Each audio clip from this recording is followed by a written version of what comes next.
So it's noon on a Thursday, which I'll be honest with you, kind of feels like a Wednesday. We'll get to that in a second. But it's a Colts game day, and the Colts in Philadelphia tonight. As a matter of fact, pregame coverage of that taking place just 5 hours from now, leading you up to kickoff at 8 o'clock. That will be the predominant part of our conversation today. My name is Jake Query. Jimmy Cook, as he usually is in studio as well, capably, of course, manning the ship yesterday. Eddie Garrison is flying things for us in master control, so to speak, producing. And we've got a lot to talk about today, Jimmy, but let's begin with this. You and I yesterday went in two different directions from Indianapolis for sporting events to cities that begin with the letter C. One for America's traditional pastime and the other for probably America's growing pastime, right? Yes, I would agree. So take me through, and then I'll get to going to Chicago, but take me through your trip yesterday to, I believe Cincinnati's the Queen City, is it not? Yes, it is. So is Charlotte, right? Correct. And I had forgotten it was Charlotte. A buddy of mine who came with us reminded me that Charlotte's also the Queen City. Correct. So there you go, having factoids left and right yesterday. And we got done with the show, made sure everything was good from a post-production standpoint, then headed on the long drive to Cincinnati. Left at about 4, got there about 6:20 or so. Traffic cooperated, which was nice. And was there because I am a big Messi fan. Wanted the opportunity to get to see him in person. They were playing FC Cincinnati in a U.S. Open Cup semifinal. Started off 1-0, then 2-0 in favor of Cincinnati. Just wanted to get one goal to make things interesting, and then Messi took over. And he didn't score to take over, but some beautiful assists, some great passes. They wind up coming back to tie it. It goes to extra time. They take a lead 3-2. Then Cincinnati responds in the second extra time. It goes to penalty kicks. Cincinnati winds up missing. Miami hits 5-4 on penalties. They move on. It was as good as advertised and well worth the price of admission. So how many people were there? Sellout was right? 25,500. How much was your ticket? So the secondary market purchase for the ticket was $330, and that's a lot, I understand. But we had bought tickets accidentally to go see them in Miami in October. I thought it was a home match in Cincinnati. They play them again in the regular season. I got the soccer schedule wrong, so I flipped them. Right, and so we ended up, in total, out-of-pocket cost about $70 to $100, I think, a ticket. So here's the thing that's interesting about that, and I know that, listen, the Colts are going to be the big topic today, including a couple of offers apparently out there dangling as Jonathan Taylor shops his service that we'll get you up to speed on. But one thing that I think is interesting about your day, Jimmy, to me, and I don't know, but I have strong suspicion of this. Your day yesterday cements further my theory that there is very little to no chance that Indianapolis gets an MLS club.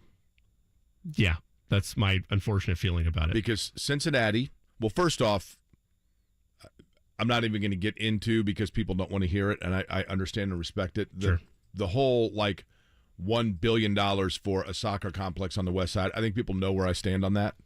But do you know what the last San Diego was just the last city given an expansion franchise? $500,000. $500,000. $500 million. $500 million, excuse me, sorry. $500 million. Sorry.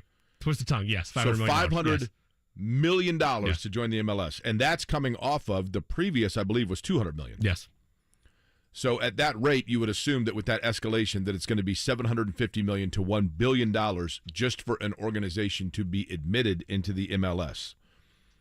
In addition to that, Cincinnati, Chicago, St. Louis, Columbus, they're no fools. They're looking at it and they're saying, wait a minute, we've got Jimmy Cook that's willing to spend $330, and I get it. They didn't pocket that. It was secondary, but still. I understood, but you were looking at it, right? Yeah. To drive an hour and a half to go to a match, and they're like, we don't want that guy having one right around the corner from where he lives. Sure. They love it, right? And they're going to make it very difficult for Indianapolis. But the one only caveat to that, and it's the elephant in the room we can acknowledge, I would not have been going to an FC Cincinnati match if the MLS didn't work the way they did to go get Messi here. That's the only reason I went. They're growing rapidly to a point that's probably going to happen where that effect occurs, but if it was a Wednesday night match where they're playing the Columbus Crew, I wouldn't have been there. And that's the other thing about it, right? I mean, it is still a league that, for the most part, is seen by most people as secondary within the sport. Yes. to the the over the pond. And again, and I get it. I mean, I know that soccer is massively popular. One of the real draws and appeal to it is going into it, like you were able to plan exactly what time you were going to be on the road to come home. Mm-hmm. It wasn't like you're like, I don't know, the game might take 3.5 hours. No, you know exactly how long it's going to be, and that's a huge draw and appeal to it. Was it like 10,000 degrees? For the first part, yes, it was. It was insane. I was sweating buckets. I went yesterday to, and for whatever reason, I thought it was U.S. Cellular Field. It's now Guaranteed Rate Field. Mm-hmm. Every year, Shannon and I go to, and I'm not a fan of the team per se, but we go to a Chicago White Sox game. We're like, let's just go up for a businessman special afternoon game to the Chicago White Sox.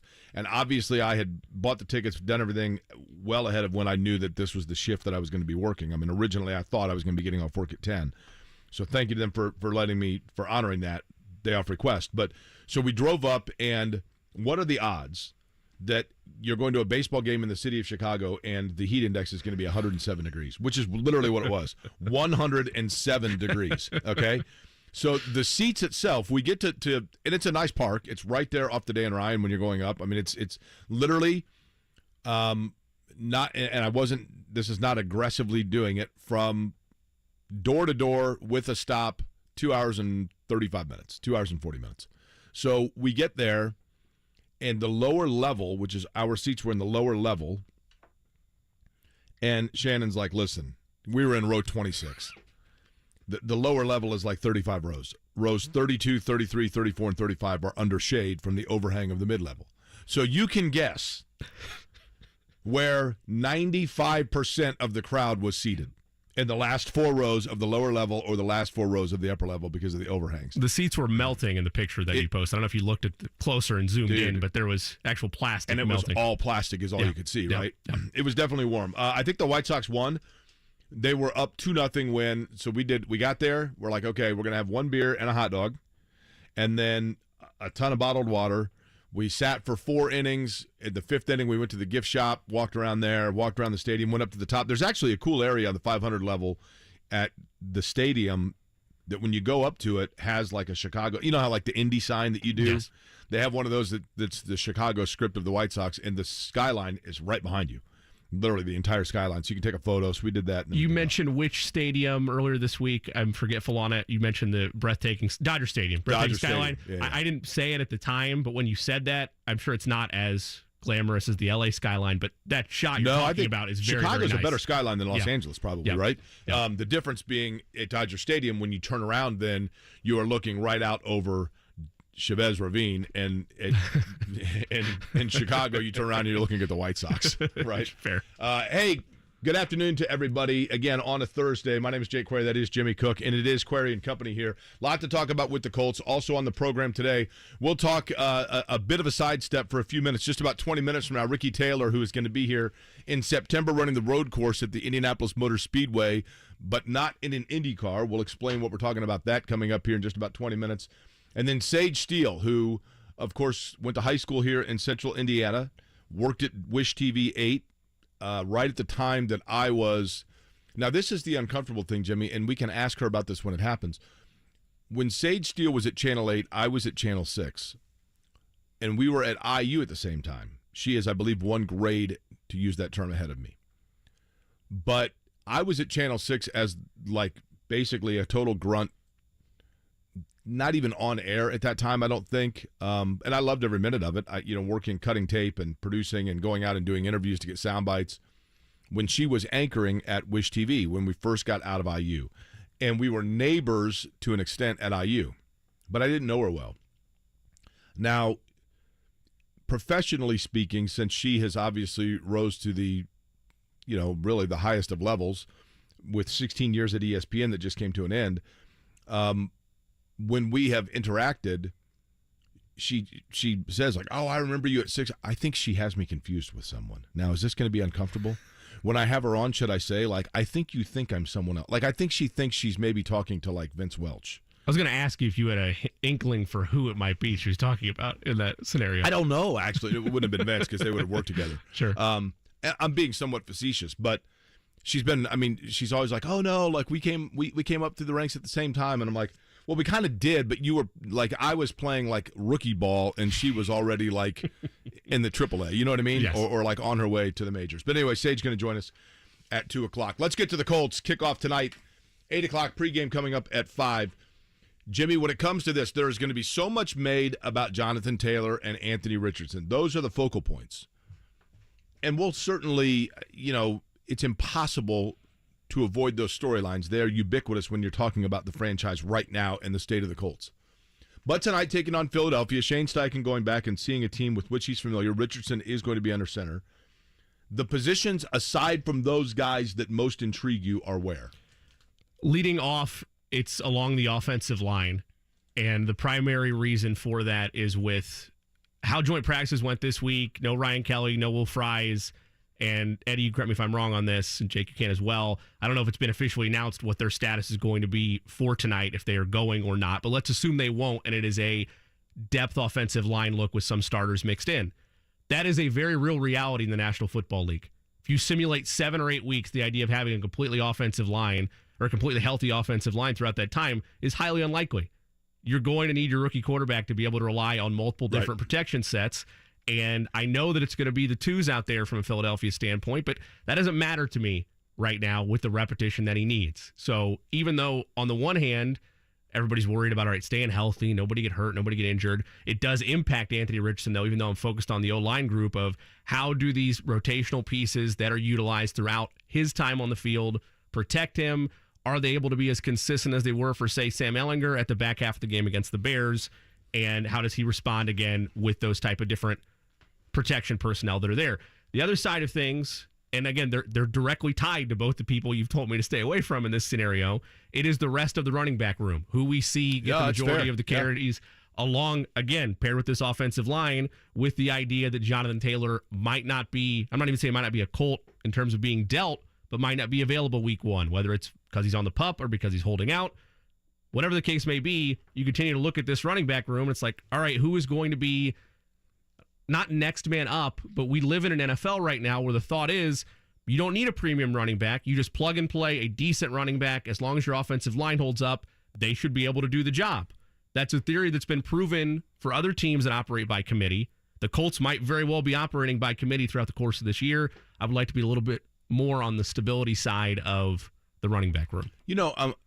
I'm curious of this. Do you believe that part of Shane, like when there was so much made about Anthony Richardson not playing against Chicago, do you believe that there is any possibility that the reason they didn't play him is because Chris Ballard and Shane Steichen both knew that that was the game that they were going to be analyzing and determining their offensive line depth?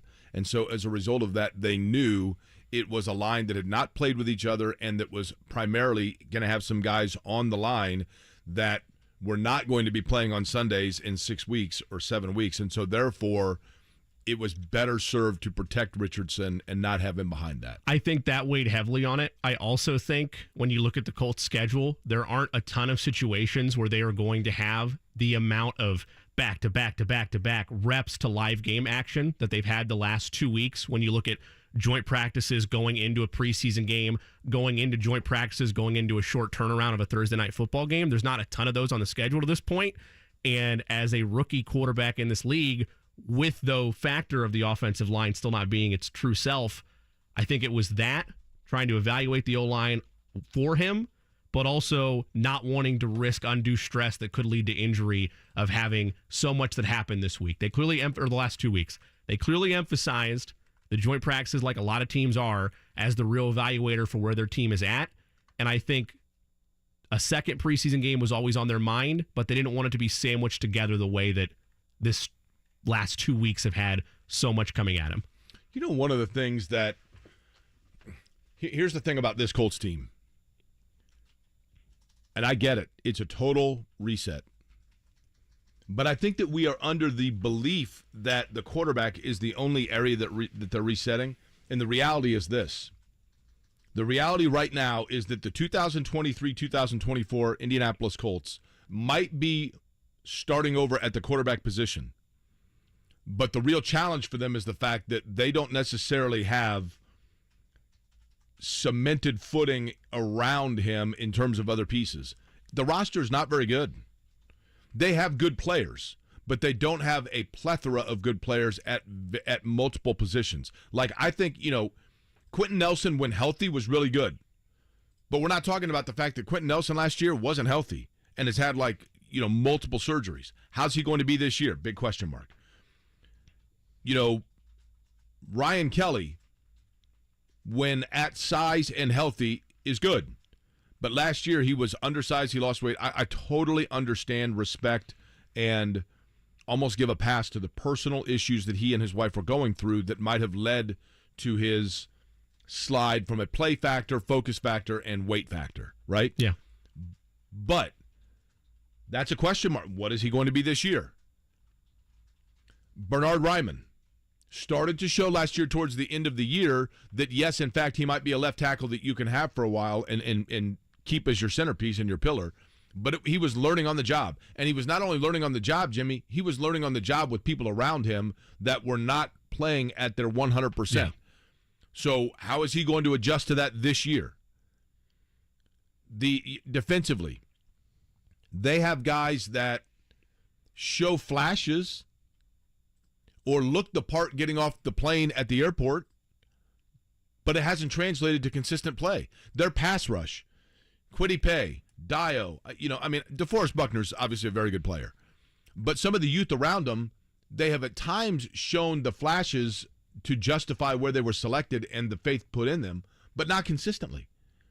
So this year, there are multiple areas that if you're Chris Ballard, it does feel a little bit like you are plugging one hole just long enough for water to start seeping out another. You've got to, if you're Ballard, wouldn't you be looking at it all the time saying to yourself, what area do I attack first here? Or do I have the most faith in? I mean, you have to, for the reasons you outlined, but also outside of DeForest Buckner, name me a player on this roster that you would describe as, and some might push back on DeForest Buckner in that regard, name me a player on this roster that you would describe as elite that is under contract next season.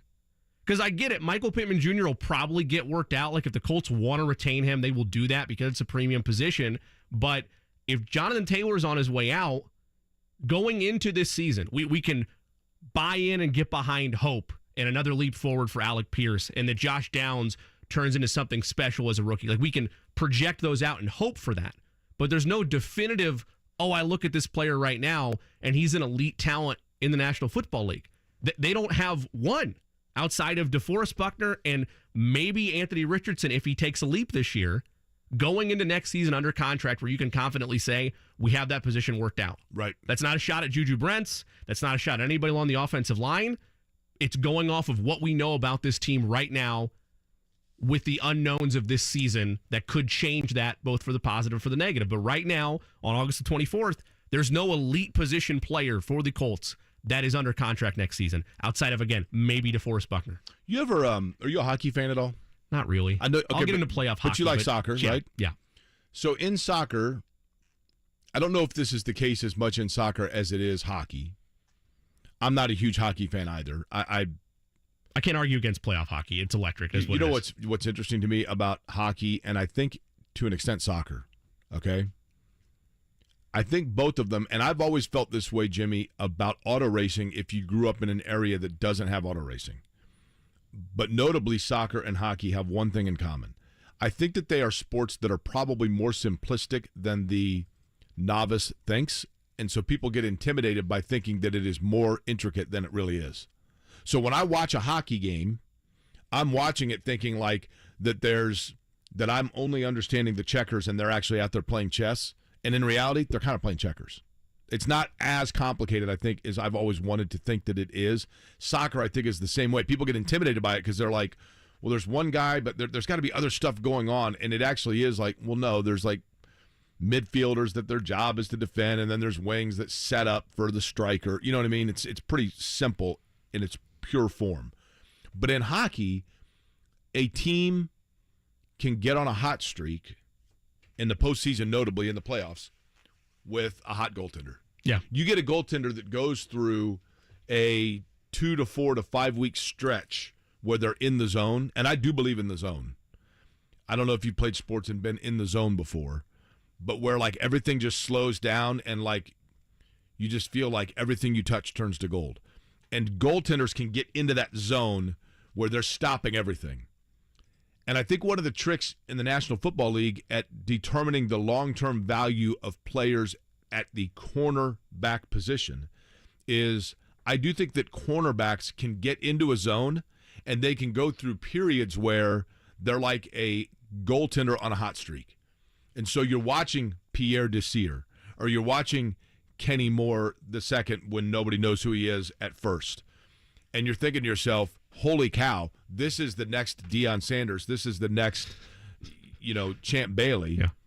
But they're just in a hot streak. They're in a zone, and it's dangerous to put too much emphasis on what a guy is because it can be so cyclical in terms of their psyche. And the second that they get thrown off as a corner, they're back to square one again, and then it's like, well, what are their natural skill sets?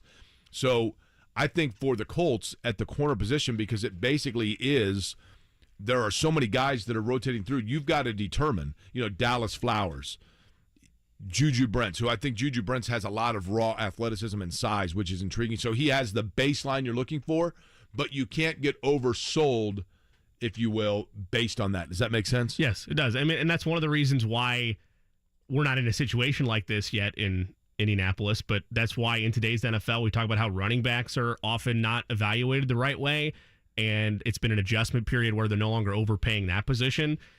If you have everything right on the offensive end and you've built yourself up where you can win in the trenches along the defensive line, I've never been a big fan of overpaying corners because they are often streaky. Like right. That you That's what I mean. Get bought into the idea that they are an elite level cornerback when in reality they're just on one of those hot streaks, that hot zone, and that's where overpays sometimes happen. And it's a position group that, again, it depends on your defensive philosophies, how much you want to invest there, but I've always been a bigger fan of having action in the trenches, winning on the edges, having a difference maker at defensive tackle, and then, I don't want to say bargain shopping cornerbacks, but not overpaying that position. The other thing, and the Colts have been burnt by this in the past as well, and that is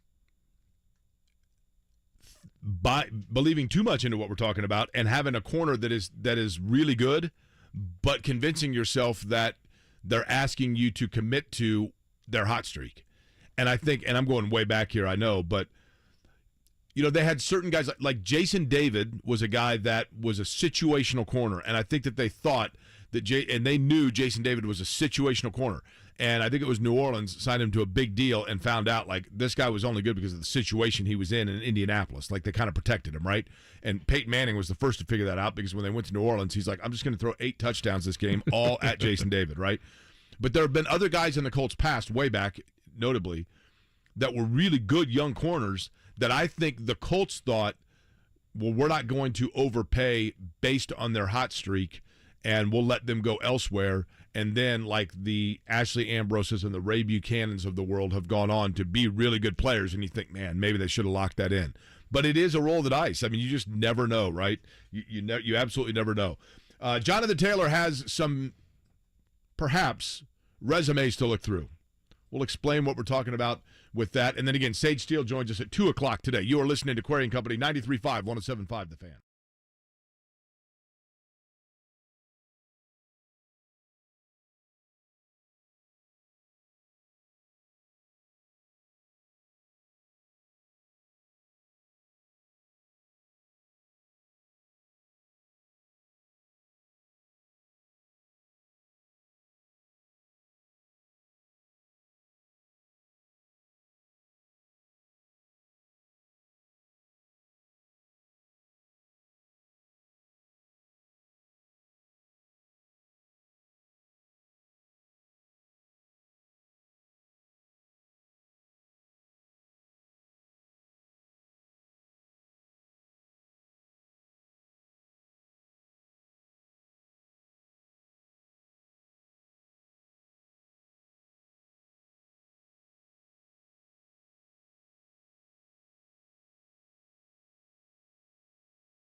The Fan.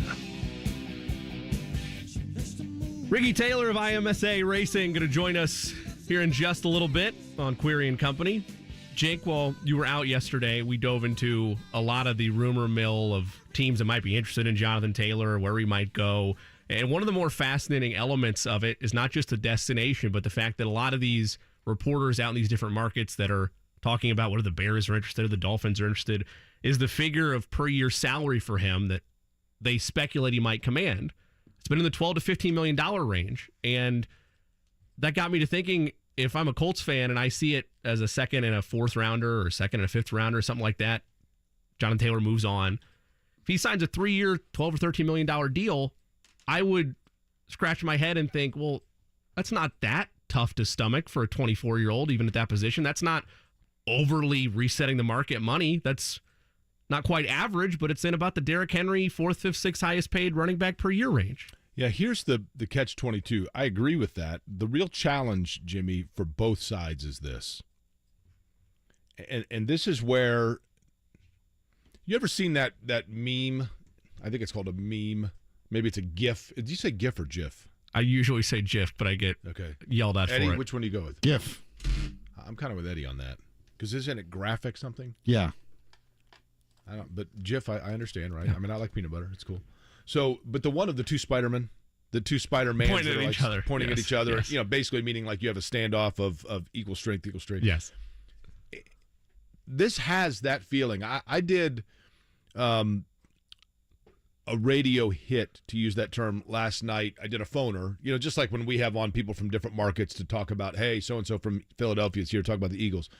So I did one last night in Las Vegas to talk about the Colts, and it was with Sean King, the former NFL quarterback that played for the Bucs. He was one of the guys, and so we were talking about the Taylor situation. And I told him, I said, Sean, the thing about this that's so fascinating is it's like trades in sports that work out for both teams. Very rarely do you have trades that work out for both teams. But like the Sabonis-Halliburton trade, it worked out for both teams. You're like, hey, cool, everybody's happy. This situation, if you were to do a debate club between Jonathan Taylor and the Colts, the debates work out for both sides. They both have very legitimate points, and it feels like the two Spider-Men looking at each other. But the one thing for Taylor that where I think he tried to create some leverage, Jimmy, that has backfired on him, is when players come into a situation where they don't want to practice or they want to hold out or they want to make it clear how badly they are needed on the football field, they use the injury card. And I'm not saying Jonathan Taylor's not hurt, but I don't know for certain because I don't know that anybody knows. The ankle, yes, I think probably is legitimate. But when he comes in and he says, oh, by the way, I injured my back. How do you know? Okay, so his back hurts. Well, how do you determine whether or not someone does indeed have like a strained back muscle or whatever else, right? So Taylor perhaps is buying himself leverage of essentially saying, like, my back hurts, so you know what? Guess what? I'm going to be on the sidelines, and you're going to see how badly you need me in trying to fuel the urgency to get an extension, okay? The Colts, of course, are like, oh, okay. Well, when did this happen? In Arizona? Okay, well, if it happened in Arizona, then I guess that means that it was a non-football injury, and that means that we could put you on the non-football injury list, which means that you, Jonathan Taylor, are not going to get paid. And so now what they have done, though, is created a doubt of his health that makes it hard for him to be traded. Because if you are Miami or you are Dallas and you're a team that has interest in him, what you are saying is, look, we have interest in what you're trying to sell us, but, like, we want a test run. Yeah. I'm willing to buy your car, but can I take it to my mechanic and have him look over it, please? And Taylor tried to create situation for himself that gave him financial leverage. But the Colts, on the other hand, are like, okay, we're going to illuminate this injury of which you speak. And then what the Colts ended up doing, what Taylor ended up doing, was actually hurting his value on the open market. Yeah. And then it just becomes like a complete quagmire. You know, it just becomes a messy situation, right? But we'll continue talking about, again, Colts tonight, 8 o'clock in Philadelphia, pregame beginning at 5 p.m. and we will get you all set for that leading up to it. John, of course, going to take over at 3, and we'll get you set up for the pregame as well. But speaking of Taylors, one of them just walked in studio, which I love because he has a box. Ricky Taylor's here, who drives, of course, in the IMSA series for Wayne Taylor Racing with Andretti Autosport. You're going to be at IMS coming up here in, 3 weeks. Is that right? Yeah, September 15th to 17th. Okay, so first off, and it's good to see you, by the way, let's begin with this. I'm going to ask you to spill the beans here before we get to it. It looks like you brought a gift box, which I appreciate. But the last few nights, there's been a car running around the speedway like after hours, basically. Clearly, this is to get a gauge, I would assume, as to IMSA's adaptability at night on the road course, because there's going to be, I think, next year an endurance race that's further. But who is out there driving? Is that you? Are you taking laps after it's hours? not us yet. I think Penske's out there testing. Yeah, I knew it was. So would it be Newgarden? Could be. Yeah, he's supposed to race Petit Le Mans at the end of the year, so Newgarden could be there. Lawrence Vantor, one of the other Porsche factory drivers, was announced. So I can imagine they got everybody there probably. Okay, so most notably what it is, IMSATireRack.com, Battle on the Bricks, September 15th, 16th, and 17th. For those that are unfamiliar, I love the sports car stuff because it's wild, because you've got multiple classes out there. So people come out and they can see the variation of, and on the road course, it's got to be impossible because you got like slower guys that aren't merging over. And I mean, it's like all hell's breaking loose. What are people going to see when they come out? Yeah, like you said, I think the most unique thing about sports car racing is the multi-class aspect to it. So yeah, it's like being stuck on the highway, except everybody's in their own race, right, trying to get somewhere. There's gonna be 5 different classes of cars. So the GTP class, which Penske's testing, is the top class. Porsche, BMW, Cadillac, and Acura, all racing in that class. And then in the other categories, it's a spec prototype class and a GT class, which is, your Ferrari 458s and Porsche 911s and Acura NSXs, Corvettes, and they'll be on track at the same time. But I think something unique for this weekend is IMS is opening up camping. So I've never seen IMS as a campsite. I'm sure it'll be the nicest campsite you've ever seen. So I know Doug Bowles was camping out there the other weekend, and I think the atmosphere of a sports car weekend normally is more of that family-oriented, get up close to the action, sort of accessible sort of weekend. The reality is this when it comes to the road course in particular at IMS, right? And that is that any event you put on, there are people that live here, as I'm sure you know this, Ricky, that will come out to IMS if they're racing tricycles, right? And that's not to belittle what you guys are doing, but like it from a driver's standpoint, is it the same way? I mean, do you look at it and you say, okay, it is IMS, so there is a history and a heritage that I want to be able to pick up a win here to add to your Rolexes and the other things you've done? Yeah, I think everybody wants to be a part of Indianapolis history. You look at, it's just, when you think of Indianapolis, you think of motorsports, you think of the Speedway, and even for the international drivers, which I know as an American, it's obvious. You go to... You race a car, you want to go to the Speedway, and even for the Europeans, my teammate's from Portugal, and he's excited to come here and race at the Speedway. He's becoming a fan of the Indy 500. Back to the F1 days when F1 was coming here, it's just got so much history that you just want to. You want to have the chance to kiss the bricks. I don't know if we'll get the chance, but just be pretty cool though, yeah, right? Yeah, it's just, even though it's not the Indy 500, you want to be a part of it. How does the road course test you in ways that other courses don't, or comparably so? It's really a tricky track. It's it looks like just another road course on paper. We don't use the banking like they used to, but I think this track in particular, it's so flat that a lot of the car setup has to be quite unique. It's fast. It's got a lot of top speed, but then the corners are extremely heavy braking, which means a lot of overtaking, a lot of passing opportunities. But then the corners themselves are quite tight and quite narrow, which means it's going to be hard to pass the GT cars once you're in the corners, because our cornering speeds compared to a GT car can be, upwards of 20 miles an hour different. So I think it's going to compress and expand the racing a lot, and that, having not done it in so long, I think it'll be interesting for the fans. It should be exciting. One of the things that I think is cool, Ricky Taylor's our guest, by the way, from Wayne Taylor Racing with Andretti Autosport. September 15th, 16th, and 17th, IMSA out at the Indianapolis Motor Speedway. We'll get you all the ticket information as well. I always like in racing when guys from different worlds have to come together for to work together as teammates, or even sometimes even as opponents. There's always kind of an understanding of helping each other out. You formed a pretty good relationship with Elio Castroneves, right? In terms of being a teammate. And now, did he teach you Portuguese? Or that would help you now, right? He wanted to keep to himself. So you didn't know what he was saying, right? Yeah. But can you take me through just your relationship with him and maybe some of the other drivers that you've had to team up with over the years, which soon is going to be your brother again as well? Yeah, sports car racing is so unique like that. And it's like two quarterbacks getting to play with each other, which you never really get to do. You never have two primary quarterbacks that are learning from each other and pushing each other towards the same goal. You're always sort of holding something back. But in sports car racing, your teammate is your best tool to win races, and you learn from him and he learns from you. And different situations, you might play a different driver in certain situations that could favor one guy. Maybe it's the rain, maybe it's at night, maybe the car just suits him better that day. And so it's completely open book. And getting to work with Elio, it was something he'd never done before. So although he was massively more experienced than me, he'd never done sports car racing. So he didn't know what it was like to work with a teammate. And coming from IndyCar, he kind of had that private outlook on how to work with teammates. But I think his personality superseded any of that. He's just the nicest guy, super open. I mean, he's like, I tell people this, like, because I work on the IndyCar side, right? And so I'm around Castroneves and have been for the vast majority of his career.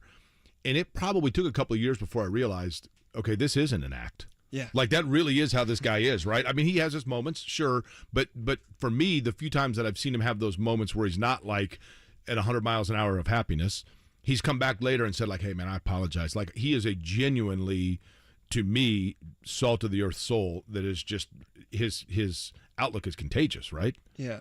And that's the same, opinion I had when I first started working with him. Like, am I getting Dancing with the Stars Elio, or is there like another Elio? Right. And it was Dancing with the Stars Elio every day, and he always wakes up, gets out of bed, extremely excited, extremely happy, living the dream. And we won a championship together, which was really cool. Obviously, he's got so many Indy 500 wins that a championship was the last thing on his list, and it was really cool to be a part of that. And then for him to win, or even throughout driving together for 3 years, as much as I wanted him to just fully commit to sports car racing, the Indy 500 was always his goal. He wanted to win the fourth, and so once we stopped working together, he went back and won another one, and I couldn't be more happy, and I thought that was the coolest thing. Well, you've won a pair of championships. I noticed you brought us a gift. I don't know if it's one of the 2 Rolexes you have. You've won 2 Rolex 24s, right? I've always wanted a Rolex, to be honest with you. I'm a watch guy myself. I would be wearing both of them on both wrists if I were you. But I got to ask what you brought us in here. IMS, since it's so hot, the guys at the Speedway organized some popsicles. Outstanding. Popsicles. They've had them on dry ice. Wait, did these melt? So I don't know. All right, so Ricky Taylor comes in, one cool customer. You brought a couple popsicles. I love it. Wow, man, this is like a whole smorgasbord here. We got Thai coffee. What kind you want here, Eddie? Not so hot chocolate. Is that what you want? Sure, I'll Ricky, take it. You want one? I'm okay, thanks. Come on now. What do you want, Eddie? Here you go. Man, these are like fudgesicles. What do you want? Come on, Jimmy, take one. Yeah, I'll grab one. Thank you. We might have to have them, but actually it'll be nice and cool. September 15th, 16th, and 17th. The track will be hot, but the temps will be good in September. So I know what it means to Roger Penske to have this event at the Indianapolis Motor Speedway and to the fans as well. So, Ricky, we certainly appreciate you stopping by. Wish you the best of luck and have fun out there, all right? Thank you very much. I think fans will be interested in coming out and watch. September 15th, 16th, and 17th. Again, the IMSA Battle on the Bricks. And IMS.com has all of the information. We'll get you ticket information on the other side as well on how you can go out to see Ricky amongst the different classes that are going to be doing the sports cars. And, again, like I heard like 1 o'clock in the morning they were still testing out there the other day. I don't know if that's true or not, but Doug Bowles is posting late-night videos. Anyway, we'll get you the ticket information on the other side and continue talking about the Colts in Philly tonight. You're listening to Query and Company, 93.5, 107.5 The Fan. 450.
and Company on 93.5 and 107.5 The Fan. Okay, I'm not going to lie. Ricky Taylor dropped off the popsicles. They were more like Puddin' Pops. I don't think they make Puddin' Pops anymore, but they were awesome. Delightful. Did you ever have Jell-O Puddin' Pops? Do they make them anymore? I don't think they do. I don't think I had a Puddin' Pop before. Bill Cosby did the ads for them, so they probably decided to shut the whole thing down. Probably fair. But Jell-O Puddin' Pops were awesome, but those things were far superior to that. I've got to look at the name of the company because Todd took the box away. I asked him to put them in the freezer. I'll dig through the trash for us. But we had those were really good. They're called Nicey Popsicles. Yep. Nicey? Yeah, nice with the Y. I mean, they were good. Eddie, like you which one did you have? It still has the E. The hot chocolate. And you had? Cherry limeade. Ooh, wow. It's delightful. Yeah, that sounds pretty good. I would rival it up there if you get a cherry limeade slush from Sonic. It was right up there. It was delicious. I initially thought when I took the first bite that I had the cookie batter, but I think it was the latte one. Yeah. But it was really good. Really, really good. But IMS.com, where you can get all of the information for the upcoming in September 15th, 16th, and 17th IMSA event on the road course at the Indianapolis Motor Speedway. And then my understanding is next year that becomes, I believe, a 6-hour endurance race. And we'll see whether or not they eventually do something at night with the headlights for IMSA. Back to the Colts situation with Jonathan Taylor. We were talking about that. It appears as though, Jimmy, to get everybody up to speed here, to reset it, and I think most people know this by now, but the Colts basically gave Jonathan Taylor the green light to seek a trade. They did what? Sorry. That's right, yeah. And what that means is this. That means that the Colts went to Jonathan Taylor and said, listen, we know that you're not happy, so we are giving you clearance for your agent to talk to other teams. This relationship is now at the point where maybe we should start seeing other people. Maybe we should start talking to other people. And so Jonathan Taylor's agent basically sent out the bulletin that, hey, here's my phone number. Call if you're interested. There have reportedly been just over or around a half dozen teams that have inquired. Miami was one that from the get-go, there were links that Miami was the team most interested. Yeah, that they make the most sense. And they also, though, have inquired about other backs. Saw Josh Jacobs today. Correct. And Josh Jacobs, to a lot of people, might be more preferred than Jonathan Taylor. It's probably 6 and 1, half dozen the other. Dallas has been rumored, but of course they had Ezekiel Elliott and let him walk because they, so how much is Dallas willing to pay for a running back? They have paid running backs in the past, and they paid Zeke at a time when he was about this age. So maybe it's more palatable to stomach for a 24-year-old than it was now a 27 or 28-year-old. But Elliott, though, once he started to physically decline, he regressed, as did the O-line as well. But right, yeah, all across the board. But the point being this, Jimmy, there has not been a single report yet of a team that is willing to part with a first-round pick to get Jonathan Taylor.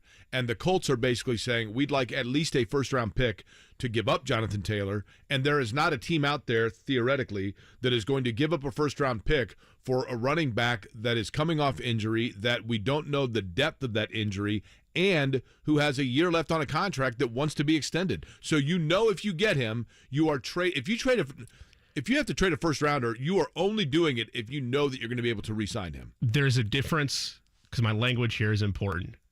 If I was ever to come on here and say I've heard, that would indicate that I've talked to sources or I've talked to somebody close. If I say I've seen, that means I've consumed it from those that are on the beat that are reporting things.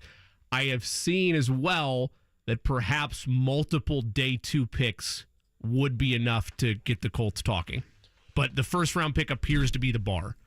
But multiple day 2 picks to me is on the Christian McCaffrey trade level, which is a second, a third, and a couple of future picks. I'm raising my hand out of question here. Sure. Day 2 is what rounds?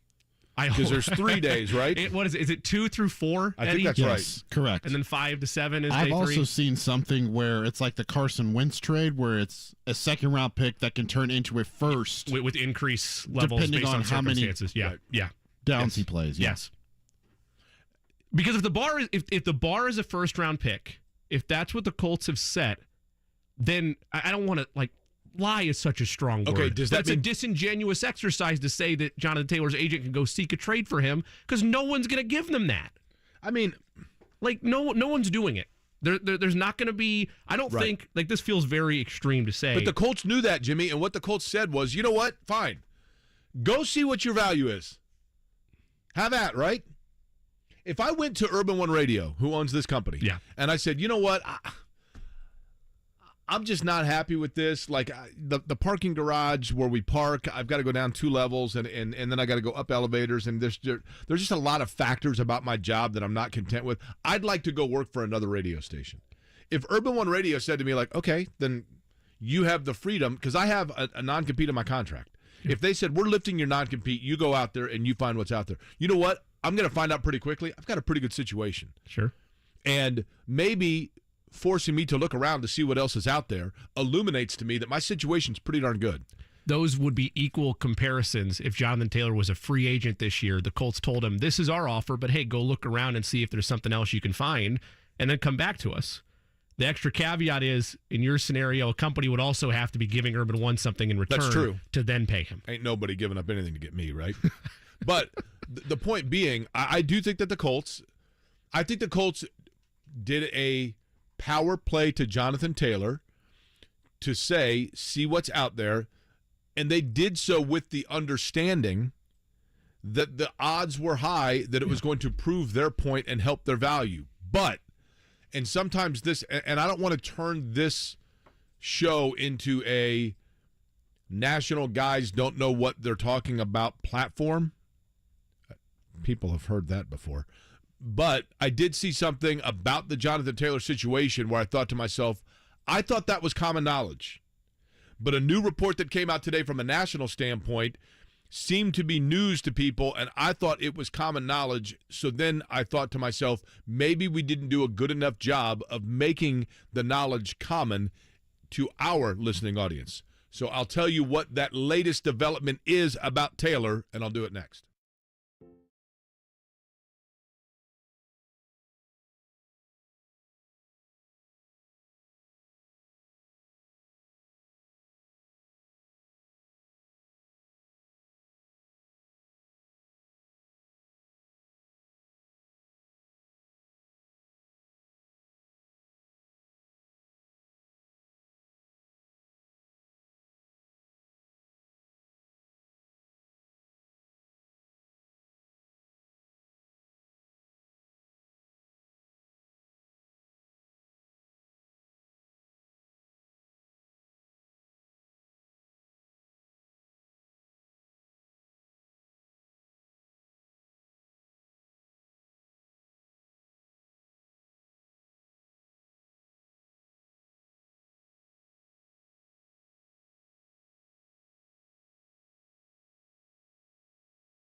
107.5 The Fan.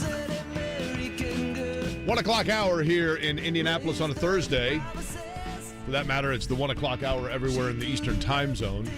My name is Jake Query. Jimmy Cook here as well, along with Eddie Garrison. This is Query and Company on 93.5, 107.5 The Fan. Colts in action tonight in Philadelphia. Preseason game number 3. Shane Steichen getting to see his new club take on the players that he is familiar with from his old club. If you're just joining us in the first hour, here's what we have learned.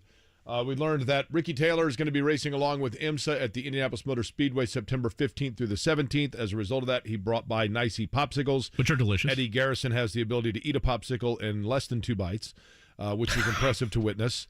You did the same with the cherry limeade, and I went with, I think, 3, so we all got through those pretty quickly. They were pretty darn good. Yesterday, Jimmy Cook went down to Cincinnati and sat through a soccer match in order to see Messi score, 1 or 2 goals? He didn't score any, but he assisted on just 2 breathtaking goals and then made his penalty kick. Eddie. It was up out of my seat, jaw on the floor type of magic. It was phenomenal. Well, the last one came with like 2 minutes to play before they were going to be bounced out. I would think the jaw on the floor would facilitate for a deep breath, right? Yeah, you'd think. But it was taking it away from you, so that's a bit of a conundrum. Yeah. Meanwhile, I went to Chicago to see the White Sox take on the Mariners, and essentially the entire time thought to myself, there is nothing that would suck more than being a Major League Baseball player. Would be a great job, but there have to be those days. It was 107-degree heat index. And I'm thinking to myself, what would you do if you're the center fielder out there? You got one of the dudes had sleeves on. Well, what are you doing? What are you doing, right? And the Mariners had on the road uniform, so they were wearing like grays with blue, and I'm just like, I mean, it was brutal. But went up. Apparently the White Sox won, but I don't know. We left in like the 6th inning. But I did buy a pair of socks, literally, at the gift shop. Yeah, they're black, not white. In terms of the Jonathan Taylor story, and folks, listen, I'm well aware of the fact that the news about Jonathan Taylor and the conversation about Jonathan Taylor is probably almost becoming too consuming to the point where hopefully people are listening to us and hearing what we have to say about it. But it is a huge storyline. There's no question about it. And I think part of what makes it so fascinating is the fact that when you have a rookie quarterback that you're trying to get going, you are hopeful that there are as few bumps in the road and there is little drama as possible. And yet the Colts find themselves as like seemingly, Jimmy, every year it's something, right? It's almost like they can't help themselves. Totally. I know it's not done intentionally, but yeah, it's starting to feel like, hey, things are too calm here, West 56. We need something. So Ian Rappaport, I'm going to read a tweet here from, I hope I'm saying this right, Dov Kleiman. It says, update, the relationship between the Colts and running back Jonathan Taylor is seemingly so strained that Ian Rappaport says, quote, it's hard to imagine he'd come back to play for them. I'll be surprised if he plays for them. It is possible. I just don't know it will happen. This is a relationship that is not good, not good. Rappaport said that he has not gotten any indication the Colts are willing to do, quote, anything contract-wise. I thought everyone knew this, quite frankly. But let me go back and kind of recap as I understand it and from what I've heard.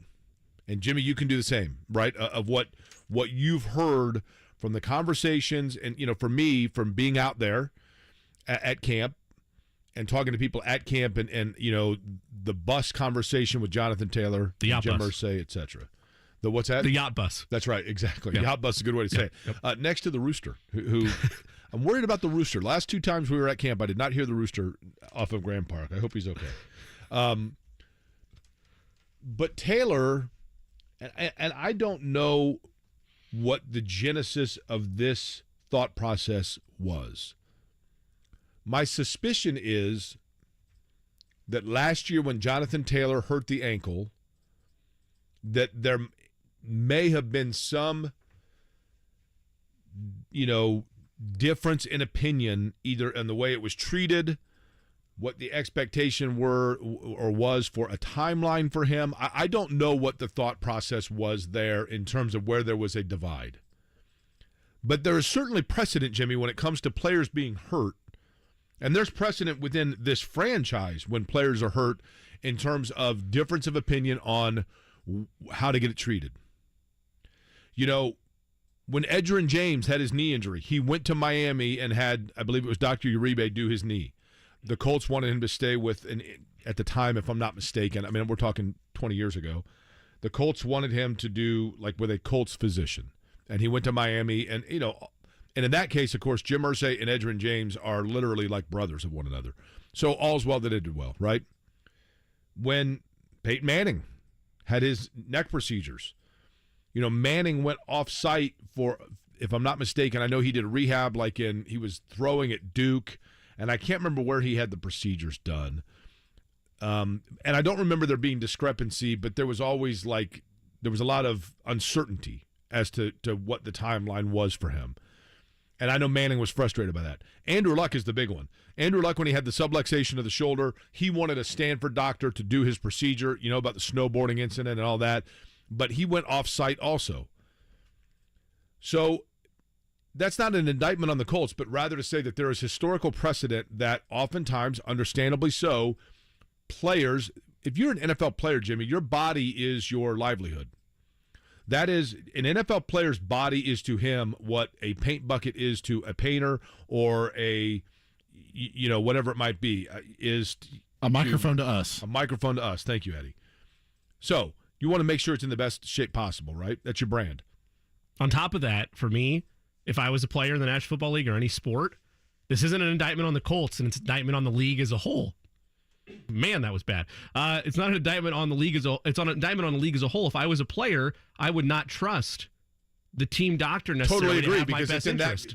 I totally because they're agree worried with that. about the team's agenda. They're not worried about mine. Totally agree with that, and that's again, we should make very clear here. Not an indictment on the Colts. Correct. You want to make sure that you are getting the 100% most transparent, honest answer. So therefore, you are going to want to go to somebody that does not have any stake in the game at all, right? And so therefore, and for a lot of these guys, they have grown up, they have played, and done so with a doctor they trust that they feel has their best interest and stake in the game, right? And so that's who they're going to go to, and I understand that. So my assumption is not factual concrete, but my assumption is based on precedent and normalcy of league that Jonathan Taylor at some point during his rehabilitation of his ankle felt like the information that he had was closer to him or more in his best interest than the information the Colts were saying or wanting to acquire from him about his injury, and thus there began a divide of some sort of in the interest. Then you combine that with the other factor that cannot be overlooked, and that is that Jonathan Taylor is entering the final year of his contract, and he's looking at precedent. Again, I always go back to precedent. He's looking at precedent within the franchise, and he's saying, okay, Shaquille Leonard was on the PUP list. His health was in question. His future was in question, and they extended him. Quentin Nelson had multiple surgeries. His health was in question, and they extended him. I have an ankle injury that I have talked to my own people and have said A, B, and C about it, and I want an extension, and they're not going to give me one. So Jonathan Taylor, as I understand it, when he met with Jim Irsay in the bus, from multiple people very, very, very close to that situation, my understanding is that Jonathan Taylor, in not necessarily glamorous terms, said, I'm not playing here, period. You're not going to extend me? Fine. I don't want to play here. I shouldn't say that he didn't say, I'm not playing here. He said, I don't want to be here if you're not going to extend me. So from the Colts standpoint, Jimmy, I totally understand why they don't want to give him an extension. There are multiple reasons that the Colts have to not give him and grant him an extension, and there are multiple reasons why Jonathan Taylor would have reason to be PO'd about that and offended by it. But for someone to say today that it appears as though the relationship is strained to the point of potentially no return, I'm thinking to myself, who didn't know that? But in the end, that's what the Colts, that probably is true, that it's at the point of no return. But the Colts, as I talked about with you 2 days ago, the Colts are basically saying to Jonathan Taylor, if you want to grab your knapsack and your lunchbox and run away from home and go live down the street at the Love's house, go do it. But we are fully anticipating that in like 2 hours, you're going to be coming back home going, you know what, actually, it's a little bit rougher out there than I thought it was going to be. And that's where they are, right? I agree with everything up to that point because, yes, the analogy works and it's true, but if the Colts, and they have every right to do it because it's a business and they own the rights to Jonathan Taylor, if the Colts are setting this bar of what they want in return for him, they are giving him the knapsack and letting him go, but saying, hey, there's a 30-foot wall you need to climb first, and then you can go find where you want to go. Because that 30-foot wall is a first-round pick. Like, if that's what they want for him, then I don't want to say it's a gesture of bad faith. It is them playing all the cards they have in their hand. But what they're saying to him is this, Jimmy, okay? How much does Jonathan Taylor want? Reportedly. The figure that was thrown around that was not validated by anybody that I value, Rappaport, Schefter, Chappell, Holder, anybody that covers the beat, was $16 million range. So let's say that that's inflated. And let's say that the reality is it's 80% of that, okay? So 20% of that off would be $3.2 million, so you're looking at 12.8. So let's say 11 to 13. Saquon Barkley got $11 million, okay? Let's say that Jonathan Taylor thinks that he is 10% better the back than Saquon Barkley. That's $1.1 million. 11 plus, so now we're at 12.1. So let's say 12 and a half, somewhere in there, right? That's what he wants. Yep. Fine. $12.5 million is typically given as a second contract to a player who has performed at the running back position, at least, as a top probably 5 player, right? Top 5 players in their respective positions in the NFL typically are drafted in what round? First, right? First or second. So what the Colts are saying to Jonathan Taylor is simple. What the Colts, Jimmy, are saying to Jonathan Taylor is, and what the Colts are saying to the rest of the league in sending out the feeler is, we want a first rounder for Jonathan Taylor. The reason they're saying that is simple. It's a totally smart and strategic financial move by the Indianapolis Colts because they are saying to Jonathan Taylor, fine, we are giving you permission to seek a trade, and we want everybody to know that for that trade to happen, we need to get a first-round pick back. Why a first-round pick? Not only because they want to get a good player, but more importantly because when then Jonathan Taylor and his agent are not able to find a franchise that is willing to give up a first-rounder for them, then the Colts are going to say to him, see, there is no other team in the National Football League that deems your value to be the equivalency of a first-round draft pick. And the equivalency of a first-round draft pick is a $12.8 million extension, which we are showing you the rest of the league doesn't believe you're worth, so we don't either. That's why we're not extending you. But the equivalency of a first-round selection in today's NFL for franchises that don't regret it, and Kansas City is a prime example of a team that had the luxury to do this and they made a mistake doing it, is taking a running back in the first round. That is not a commonplace exercise anymore in today's NFL, well, of course, where it works out. And so, and the other half to this, and maybe this is an indictment on Ballard, a legitimate one at this, if I'm the Colts and I legitimately got a second and a fourth, let's just say for the sake of argument, that's it, second and a fourth this year, running backs are a diamond, like they are. Running backs at a whole, if you can run the ball well as a franchise, you can get away with it by committee. Elite ones are special, but they are a dime a dozen position in today's NFL. A competent, successful GM would be able to make up for the loss of Jonathan Taylor with a couple day 2 picks. Totally agree. And again, that shouldn't be enough for me to balk at the idea of moving on from him if they get that offer. And maybe they haven't yet. But Jimmy, what I'm saying to you is this. There are 2 motivations here. There's the reality of what the Colts would really take. Sure. And there's the perception of what they're telling Taylor they would take to make a point.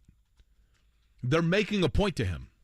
They're making the point to him of, cool, you're right. We should give you $13 million. You've been a wonderful player. You're right. And that is the money that typically a guy that's like a first-round pick gets in his second contract, or a guy who has played. Like, there are guys, Jonathan Taylor would be one of them. He's a second-round pick, theoretically. Or not theoretically, legitimately, he was a second-round pick. But he is wanting extension money that, and Chris Ballard has said it, Jim Irsay has said it, we take care of our own. If you play hard, you play well, we take care of our own. And Jonathan Taylor is saying, okay, prove that to me. So what they're saying to him is, well, hang on. We take care of our own, but with caveat, depending on the price tag. At other positions, a guy that plays well, that was a third-round pick, fourth-round pick, second-round pick. Shaquille Leonard, he wasn't a first-round pick, but they're not paying him like a first-round pick because he played like one. Jonathan Taylor has played like one. But what they are making clear to him is you have played like a first-round pick and you have played like a guy that should get paid like one. We understand that. Except for what you did in that form and what you have brought to the table now is not as important to us anymore. Number one, because of the position you played, but secondly, and this goes back to the other thing that I was talking about, it's not about him anymore. It's not. He was a very critical piece for the Colts when Carson Wentz first got here, Jimmy. I thought he showed an athleticism. He was a big guy. He could slide in the pocket. He could make some throws. And he had played well in Philly before his injury. And when the Colts signed him, I thought, okay, if he can play like he did pre-injury, they've got a really good player here and one that is still entering his prime. And I think the Colts thought to themselves, this is perfect. Young guy, big, mobile, big arm. We can get some good receivers around him, and we have a talented, dynamic, let's move up in the draft to get him offensive weapon in Jonathan Taylor. And literally, Chris Ballard and Jim Irsay and Frank Reich, they went to bed at night with visions of Wentz in play action with Jonathan Taylor and finding an open Pittman or a streaking that was dancing in their head like sugar plum fairies, right? Yeah. And then it turns out Carson Wentz regressed, was weird. Irsay didn't like him. Irsay had the wrong feeling about him, and we can go into the COVID thing all we want, but I don't really have any interest in that. I think it was beyond that. That didn't help. But Irsay already was rubbed the wrong way by Carson Wentz, period. Not only as a player, but more so just as he just was. I'm just telling you. Irsay was rubbed the wrong way by Carson Wentz and was uncomfortable with him and didn't necessarily want that being the guy that. And then when the Colts needed it most, Carson Wentz basically threw up on himself. And they missed the playoffs. And so Irsay said, that's it. And at that point, Chris Ballard thinks, oh, man, I had found my answer. Everything was pinned on. I knew when I had Phillip Rivers that I was going to have him for, first it was Jacoby Brissett because you had the retirement, which, by the way, was today's the anniversary, I think, of Andrew Luck's retirement. But Ballard knew finally that he had found a quarterback that he could build around in Carson Wentz. And then all of a sudden, Carson Wentz throws up on himself, and Jim Irsay got tired of throwing the little wood chips on it. And so he went into Chris Ballard and said, do something else. So Ballard thought, oh, boy, what am I going to do now? What am I going to do now? Holy cow, Matt Ryan just showed up on a fire sale. Let me get him. And did not realize that it was weekend at Bernie's. And he's like, this guy can't play dead. And we're trying to get him to, but he can't. Yeah. And then Ballard says, okay, now I'm at like plan C, which is I'm finally going to have to do what every GM at some point has to do, and that's bite the bit really hard and draft a franchise quarterback and build around him. And so he said, okay, that's what I'm going to do. And at that point, the Sugar Plum Fairies and the thought process of Carson Wentz doing play action to a 24-year-old Jonathan Taylor in his prime that's a 1,500-yard back went out the window because he said to himself, by the time I've got a quarterback now that's able to do that kind of thing, Jonathan Taylor is going to be 6 years and 220,000 miles into his career.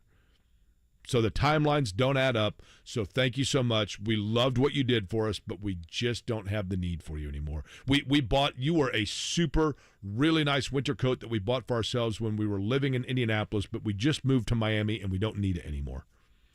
That's, to me, it's that simple. And maybe it's funny because it's simple, but it's complex. Does that make sense? Yes. But if you're Taylor, you've got to be sitting there thinking to yourself, where now? I mean, where does he go? Does he come back?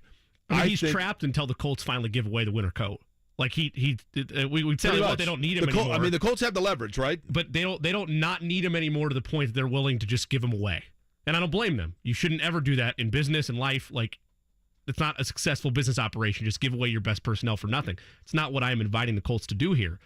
But we're at a point where if the bar is set at a first-round pick, and I understand how we've outlined that of why it would be that and what message they're trying to send to him, then it's all going to come down to what happens next week, because they're not going to get an offer for a first-round pick. It's not happening. If that's the bar, he's not getting traded. Next week when they have roster cutdowns, if he's still on the pup, that's very enlightening to this entire conversation, because he misses 4 games, and then it no longer is a gamesmanship move of, oh, my back hurts a little bit, and, I don't feel right to be out there with you guys. Now it is, okay, something is legitimately wrong here. He can't participate in the first 4 games. If he's not on that pup and he's on the active roster, then he's suiting up week 1. Because he's not getting out of town unless he decides to take the financial penalty and risks being back in this same situation again next year without a year of service time under his belt because he doesn't play for them this year.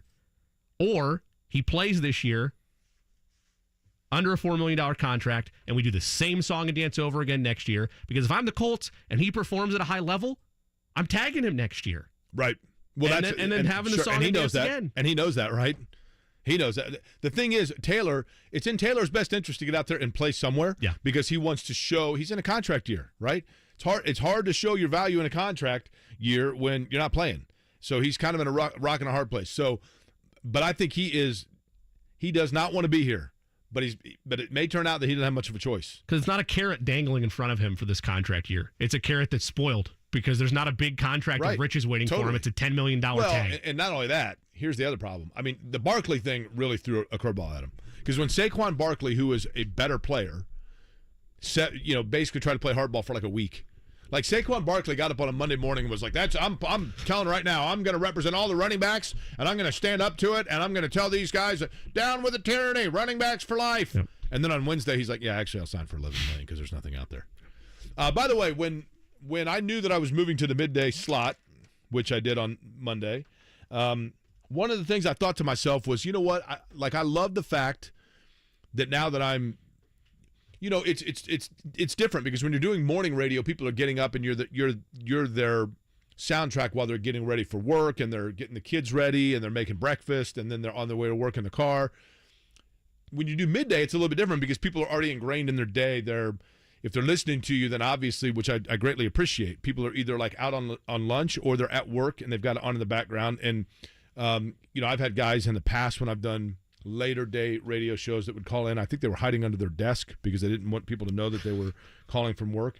But I did think to myself, Jimmy, I want to get more interactive with like listeners themselves and make them. I want this show to be like the Query and Company. The and Company is yourself, right? And I want that to also include listeners. Like I want people to feel like they're part of this show, that it's not just necessarily a 2-person conversation, but a totally interactive one, be it social media, be it the YouTube page, and notably next with phone calls as well at 239-1070. I'd like to know, aside from the Jonathan Taylor situation, what things most intrigue people tonight and what they're going to be looking for when they take on Philly, and we can discuss that as well. Sound good? Sounds good to me. So phone calls as well, 239-1070. It's Query and Company here at 93.5, 107.5 The Fan.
By the way, let me give a little glimpse into life here.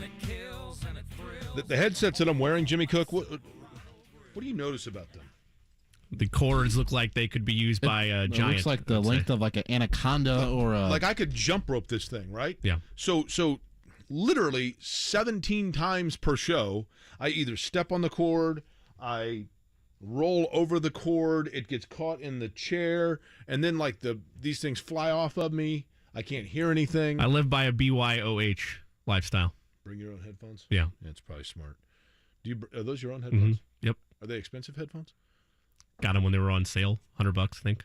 It's not bad. I wouldn't trust that I would remember to take them home. I forget to bring them. See, knock on wood, I've yet to forget to take them home, but I've forgotten to bring them in studio before, and then I have to use these ones, and one of them sheds on me, and it's tough. Yeah, that one is. Now, people laugh at me because I got mocked for this once. Somebody took a picture. I was on a plane, I think, and I was wearing. Do you know what earbuds are? Mm-mm.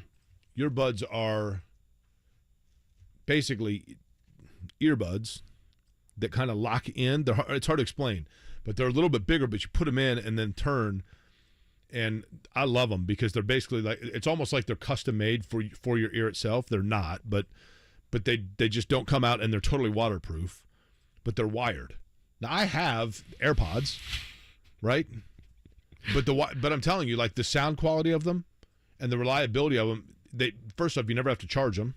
Sure. So it's not like if you're on an airplane and you've. Oh, I know what you're talking about. I know what you're talking about. Yeah, they're great. Yeah, and like the quality of sound is better than an AirPod. And if you're on a 4-hour flight, you don't have to worry about the AirPod, the battery dying down.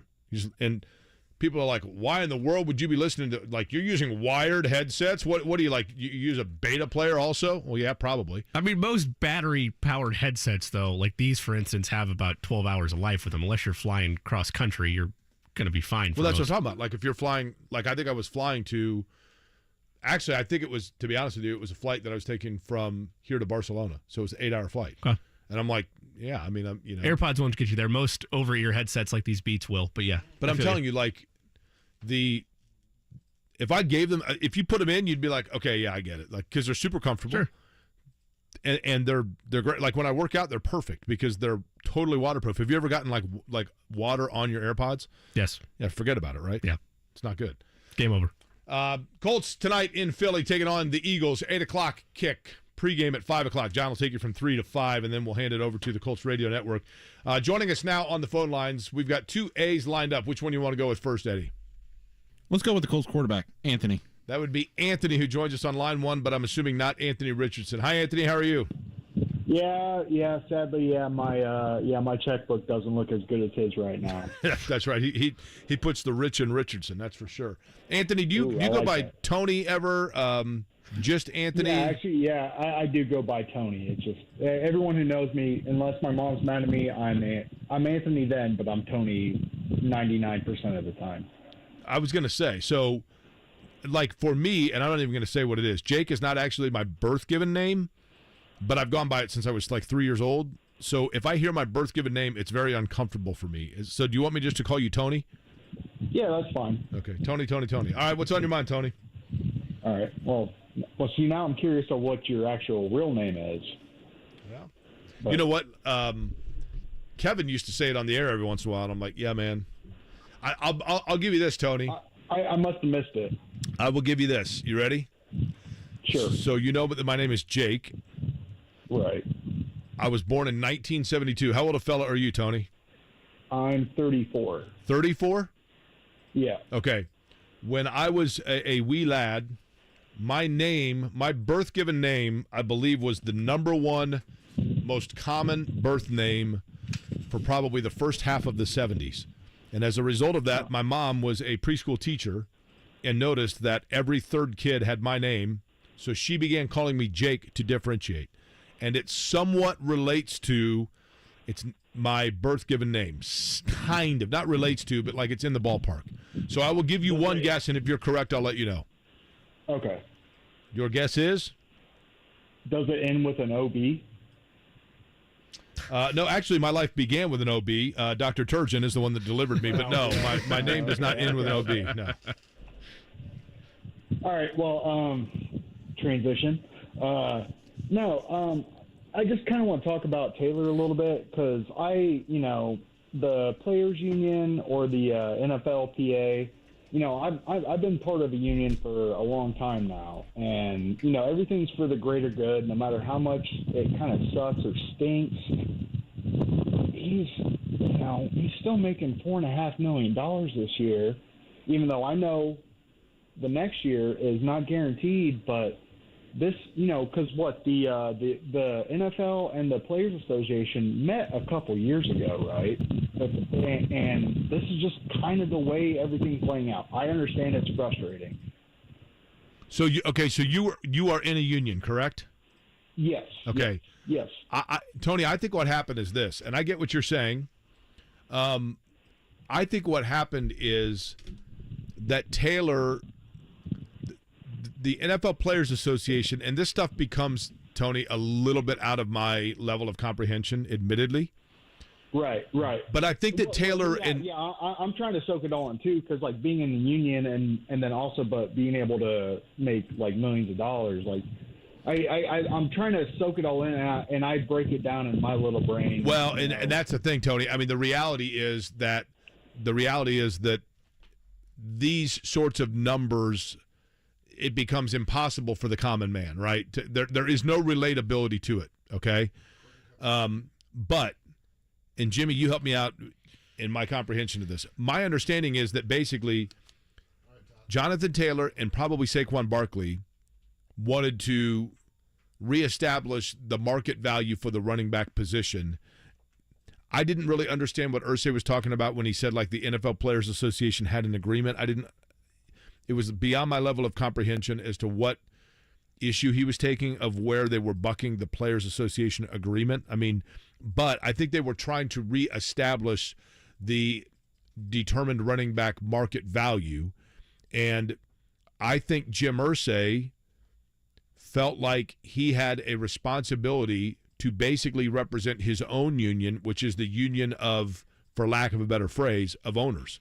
In saying, I'm going to be the one that makes sure that people understand where the market value is for running backs, and I'm going to be the owner that speaks up for it and represent my ownership brethren. And Jim Irsay basically was willing to fall on that sword and be the one to be the face of that stance.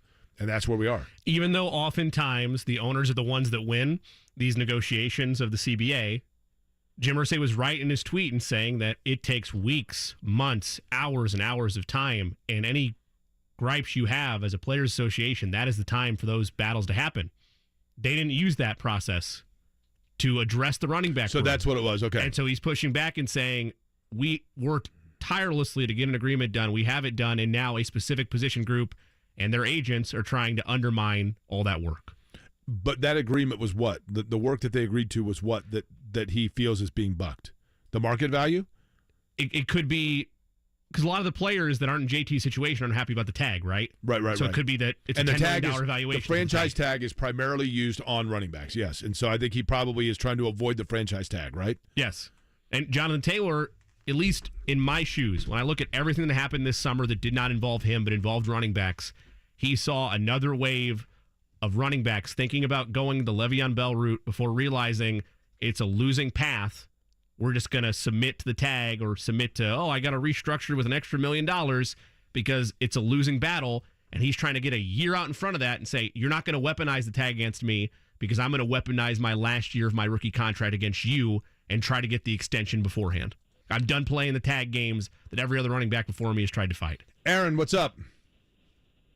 Yeah, I'd like to, one thing I'm interested in seeing is how this offense is going to look under Shane Steichen compared to, those before him. Frank Reich, I can deal with 10-plus losses in a season, although that stinks. But if that comes with a little bit of excitement week in and week out, that's better than what we got to watch last year. So, yeah, I think, Aaron, the expectation it feels, does it not, Aaron, a little bit like the Pacers? Like last year, the Pacers were transparent at the beginning of the year of saying, like, look, we're going to suck. We know we're going to suck, but just, like, enjoy the suck, and then it'll get better.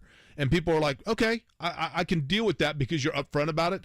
And it kind of feels that way, right? Like, doesn't it feel like we might as well be intrigued by and entertained by watching the growth before us because at least they're upfront about that's what it is, right? Oh, yeah, and then the expectations are set low, so then when you have a pretty good run like the Pacers did in December, it brings a lot more excitement. So better than promising rings and saying we're all in when that definitely wasn't the case, and definitely isn't the case this year. Aaron, let's face it, all chips in, period. We're all in. There we go. In, period. Aaron, I appreciate it. Yeah, listen, in terms of the offense, I think what you're going to see is a lot of Anthony. What's going to be curious is Anthony Richardson. There are going to be design run plays for him, Jimmy. But there are also going to be, as we talked about with Jeff George earlier this week, there are going to be plays where Anthony Richardson is tucking the ball to go, and that's going to be by design. But they probably are wanting it to be by design once multiple checks have not panned out, instead of like just two of them. So in other words, when you hear checks, what that means is he drops back, and I'm saying this for people that aren't avid football fans. Your primary receiver is Michael Pittman. He's covered. You go to your second one, Alec Pierce. He's covered. You go to your third. Josh Downs is coming across the middle. He's not open yet. So now you're going to your fourth look, your fourth read. You're checking to the different guys. Going through progressions, yeah. Right. In a perfect world, you want the quarterback to be able to go through all four of those progressive reads. But there are going to be times where they're going to say, where he is going to say, like, you know what, the clock in my head is going, I'm going to tuck it and run. They would like for that to happen after all four avenues have been exhausted as opposed to just two of them. And that's what's going to happen to him as a younger player, I think, is he is going to be less patient with going through those because it's you feel the clock ticking and you don't realize the time that you have. We'll continue the conversation in the phone calls and then Sage Steele in 15.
93.5 and 107.5 The Fan.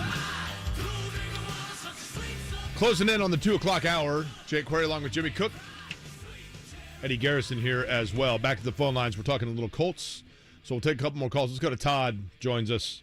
Been waiting patiently. Todd, what's happening? How are you? Hey, what's happening, Jake? How are you? It's What's Happening, Todd, my favorite all-time caller. Todd, how are you? I'm good, man. I'm glad you guys are talking Colts because I'm going to tell you why they're basically going to win pretty much every one of their games going up next season. Are you ready for it? Yeah, go ahead, Todd. Okay. Look, what we don't hear about a lot, actually at all, we don't hear about guys like DeForest Buckner, Grover Stewart, Shaq Leonard. I guess we hear a lot about him. I would even throw Julian Blackman in the mix on that. He's just coming off a massive injury. Even Kenny Moore, the second. And quite frankly, I'd put their kicker in there too, Matt Gay. These are all guys that came here to win, okay? And, Chris Ballard has said it's not going to be one guy that dictates the performance in our locker room. But at the end of the day, this team is a bunch of winners. And Jim Irsay, that's my owner, man. And I don't think he's wrong about what he's doing here. I think it's some kind of, I don't know if you want to call it a science project on business, but, let him go test the market, I think Jonathan Taylor's coming back no matter what. There's not a chance that I don't think anybody's going to give him a first-round pick. He's going to come back. He's going to play hard with the rest of the guys that I just talked about, and we're going to go out there and basically win every game and take this thing to the Super Bowl. How about that? So you think this year, Todd, the Colts are going to the Super Bowl? Yeah, I got no reason not to believe that. Okay, and if any pro – if there's any Todd, while I've got you here, Todd, I'm curious. What's your forecast for this radio show that I'm doing? I just started on Monday. What is your forecast, Todd, for my radio future? Your forecast for your radio future? Am I hearing that right? Yes. I think you've had a great future, Jake, and I think it's going to continue. So keep working hard, dude. I just wanted to carry over from the eternal optimism, Todd. Always appreciate it.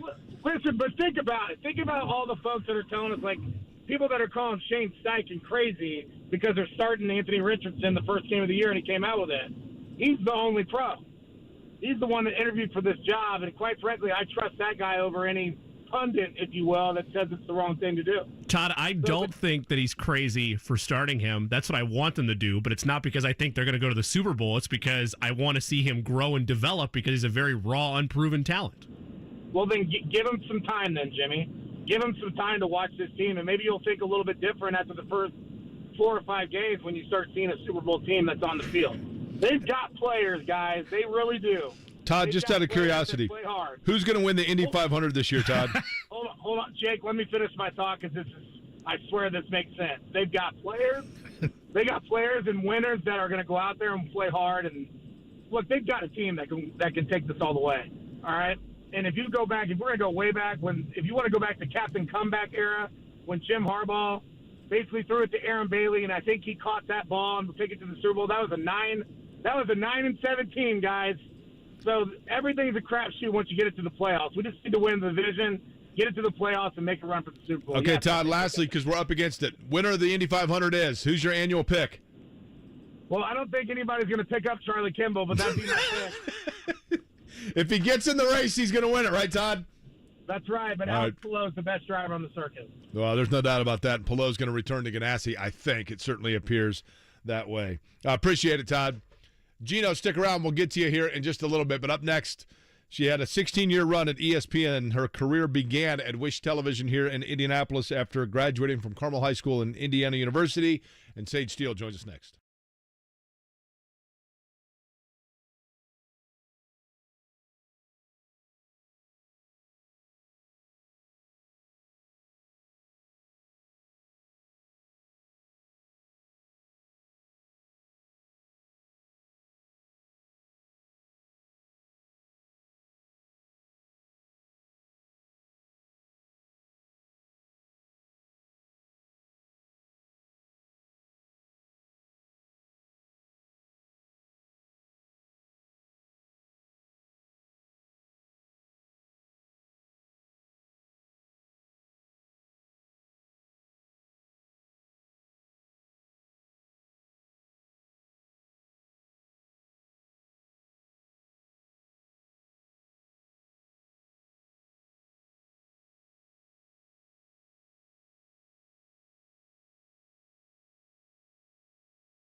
and 107.5 The Fan. 2 o'clock hour is underway. My name is Jake Query. Jimmy Cook, the other voice you hear on this program. Eddie Garrison is flying the controls for us this afternoon. It's Query & Company here on 93.5, 107.5 The Fan. Joining us now on the program, she just completed a 16 and a half year run at ESPN. And, of course, as I had mentioned, a graduate of Carmel High School and Indiana University, who I think actually has me mistaken for somebody who she knew well at IU and liked, which is cool with me. But Sage Steele joins us on the show. Sage, first off, thanks for joining us. How are you? I'm great. Congratulations, Jake Query and Company. Well, I appreciate that. You know, here's the thing. Doing middays after working morning radio is, I mean, Sage, I'm not going to lie to you. Like, morning radio's tough, right? I mean, I enjoyed doing it. I love doing it, but getting up early is something, man. You know what I mean? You know what? When I first started at ESPN in 2007, I crashed and burned on SportsCenter. They demoted me a lot. I mean, and I struggled. It's a long story for the book someday. However, the first consistent gig I got after that was on Mike and Mike doing SportsCenter updates live at 6 a.m. And, you know, live is live at that time of day. It's tough. And then there's TV live where you have to have a face on and cute clothes and pretend like your brain is actually working with a smile.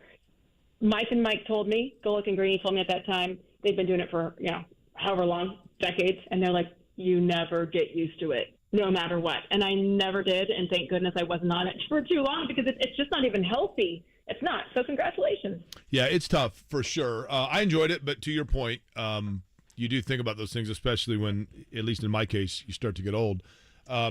Sage, let's go back to that. You know, in terms of your journey at ESPN and the various capacities that you had, you obviously ascended to the point of becoming, if not one of certainly the faces of the organization.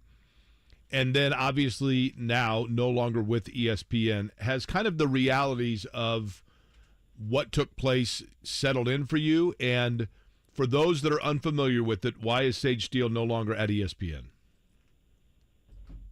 Okay, those are two deep questions, Query. Have I gotten used to it?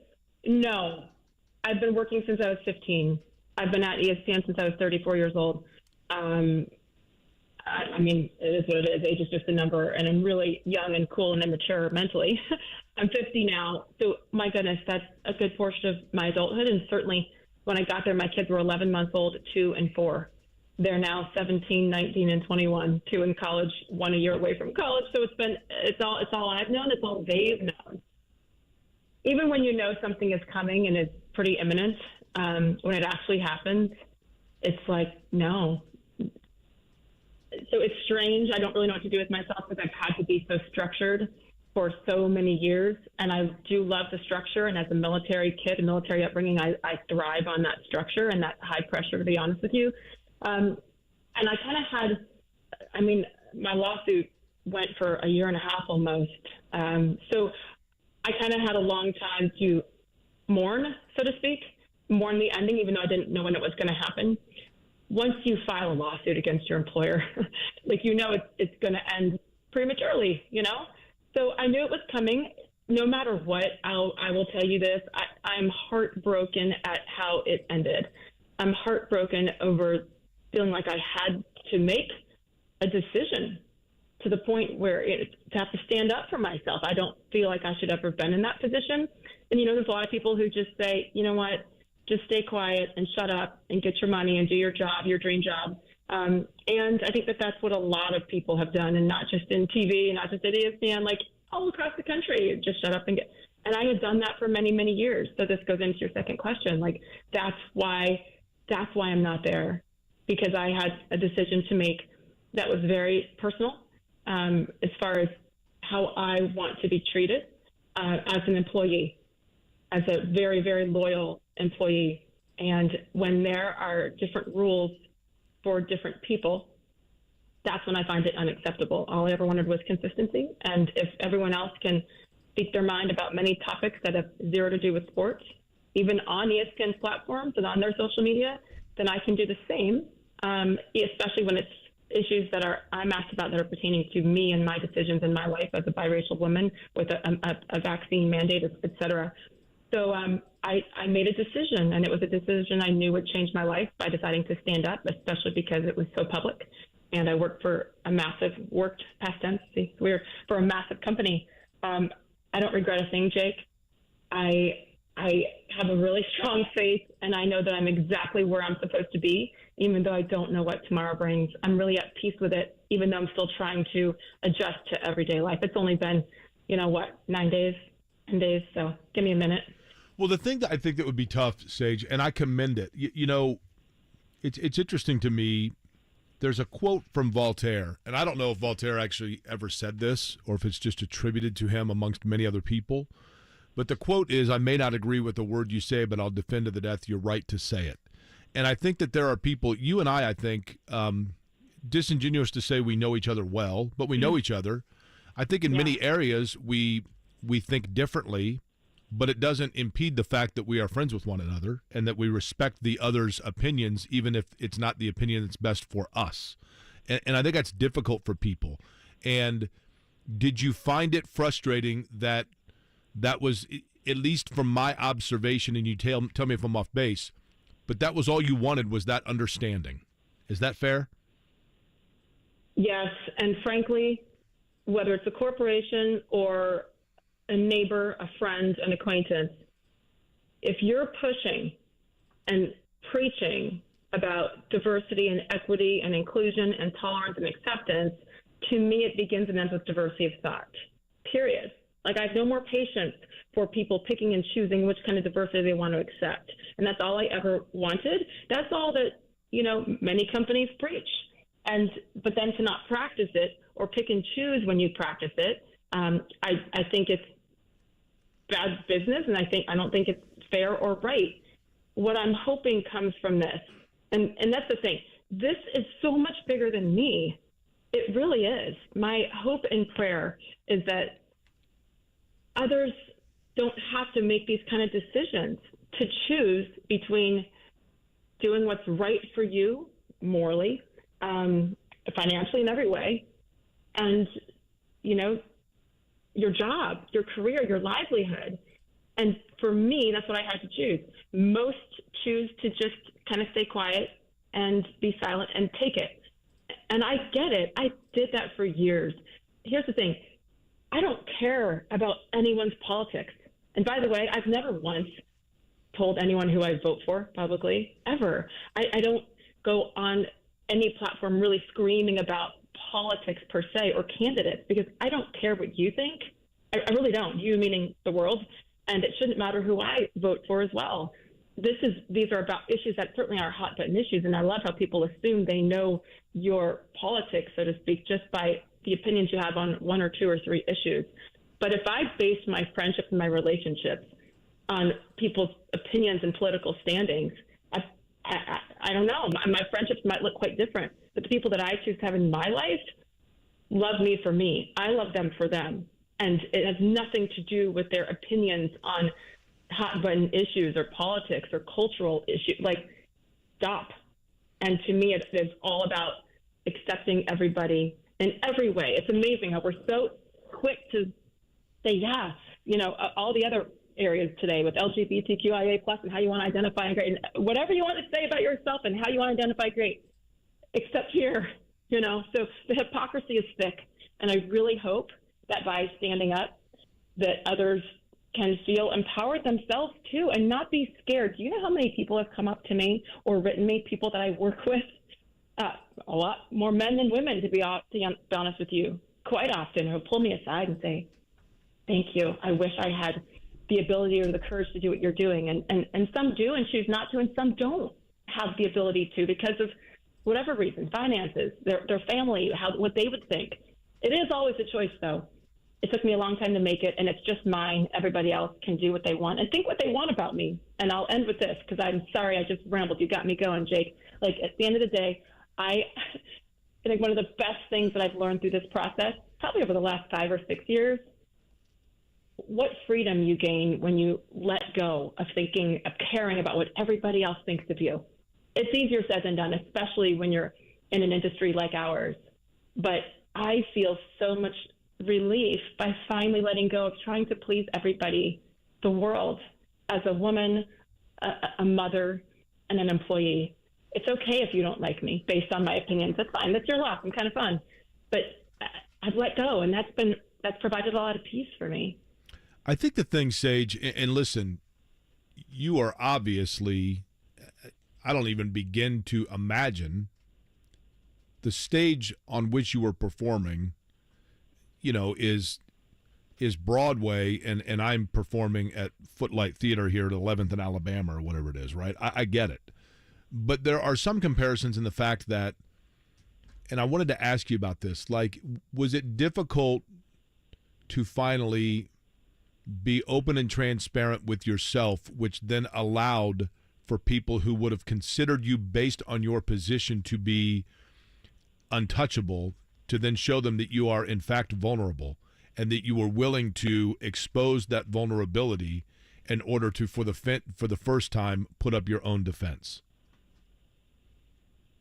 Does that make sense, what I'm asking? I understand. No, because you said it to kind of be quiet with myself and think about the risk that it is and being vulnerable. Well, in other words, I think that when you're doing what you're doing, you're Sage Steele of ESPN, you're traveling around, you're on national television, you go to airports, people know who you are, and the perception of the viewer is that you have this perfect life and this perfect job, and so therefore you have to an extent, you have to portray that character on television, that you have this perfect life and this perfect job, whereas in reality, for the first time to show them who you are is actually to show them that you are in fact vulnerable. And was that difficult to tear down that character? This is going to sound silly, but Instagram has actually helped me with that unknowingly. It sounds so silly. Let me explain. I think I felt a long time ago this whole pressure to show happiness. And everybody, I think, who's on social media should be aware, right? It's like, okay, there's Instagram and then there's real life. So I actually have had a lot of fun with it over the last several years, especially with my kids and showing the reality. I will blow my kids up. And I'm like, listen, I told you to clean your room, and it's a disaster, and you have 20 minutes or I'm going to come in and do an Instagram story on you because all their friends follow me, and it works. So the room ends up being pretty clean. But the point is that, like, guess what? I might, portray, not perfection certainly, but just this certain life on TV because, number one, I loved my job, to the very last day I was on the air. And that's where I get choked up because I loved it and I regret nothing. But I also, it's like, okay, yes, I'm a smiling face. I'm talking to, name any big athlete in the world and what a blessing that is. And I have makeup, great makeup, and hair's never so great, and wardrobe. And then, the life is amazing. But I wanted people to see the other side. I wanted people, especially other mothers, to see that I deal with crap with my 3 kids too. I got divorced 4 years ago. That's been, oh my gosh, it's been brutal. What I have found, Jake, is the more vulnerable I have been, the more people have kind of flocked towards me in a private way saying, thank you for sharing this. I know I'm not alone, because people are afraid to show those imperfections. Like, I have enjoyed it, and it's almost been therapeutic for me to show that other side. There's work. We all have to clean it up at work. But then there's the other side. And I think if we just let go of that attempt to be perfect, it really takes off so much pressure. At work, maybe with my peers, I quit caring about what they think years ago because many of them showed their true colors a long time ago. So that was really easier. But I think what a blessing to let go of that desire to be so perfect, which, trust me, as a little girl, as a young woman, and even probably till about 5 years ago, to be honest with you, I was so worried about what everyone thought, my bosses, and let me prove to them how dedicated I am. Let me prove this. And then it was never enough. So that's not on them. That's on me to adjust how I think about myself and how I choose to portray myself. And that has been the biggest gift is to let go and be your best whenever you can, be honest. And others have really, drawn towards me and said, thank you for sharing that about your personal life. And I think I think everybody wins when we can just be ourselves. And I know it's so hard to get there, but I hope by sharing I can help others get there too sooner, if that makes sense. You loved your job, Sage, but did you finally reach a point where you felt it didn't love you back? Yeah.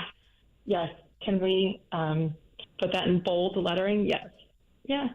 Yeah. So I think that was one of the harder things to accept. It's like, wait, in general, you're encouraging everybody to be true to themselves and be themselves and get out there and do that, but not me. So that was definitely a very difficult, big fat pill for me to swallow. And to accept that was tough. And then it's up to me. What am I going to do with it? So it doesn't mean that I was like, yes, let me find a way to get revenge. Oh, no, it's not what this was. It would have been so much easier to just stay quiet and safer. And on everybody on my kids, financially. And I know, I think I may have told you this before, and some people might roll their eyes at it, but for me, it has led me in my life so many different ways. And it's from my dad, who was a football player at West Point. He broke the color barrier, first black man to ever play varsity football at West Point, All-American, drafted in the NFL. Like, he's my guy. And as kids, he made us memorize part of the cadet prayer. And this is the portion, and I hope it will explain why I chose to do this. Help me to choose the harder right instead of the easier wrong, and to never tell a half-truth when the whole truth can be one. So this is definitely the harder right for me. I'm not saying it's wrong for others to stay silent. For me, it was the harder right. And guess what? I can finally tell the whole truth, not just half of it. So basically, in summary of all of that, Sage, in terms of, for those that are unfamiliar, tell me if this is a fair statement if I was doing a book report, which I never really did well on my book reports, but the book of Sage Steele would be this, and that is that she had a job that she loved. She had a company that she worked for that gave her the opportunity to achieve a childhood dream, but ultimately she couldn't get past the fact that she felt like there were stipulations on things that she was able to say, and it bothered her because she felt like that was limitation of the actual freedoms that job should have been able to afford her to exercise it properly and accurately. I would tweak the end, because it isn't about I should be able to say this and me. It's about being consistent with the rules and how we handle things with each front-facing employee. And all I wanted was consistency. And if some people are allowed to get out there and talk about, you fill in the blank, all of the things, from what was happening in Florida with the Parental Act to Roe v. Wade being overturned, and to be able to talk about that on our airwaves, personal opinions on our airwaves. But I can't talk about things privately on a podcast. Privately meaning things that have affected me personally, not privately, personally.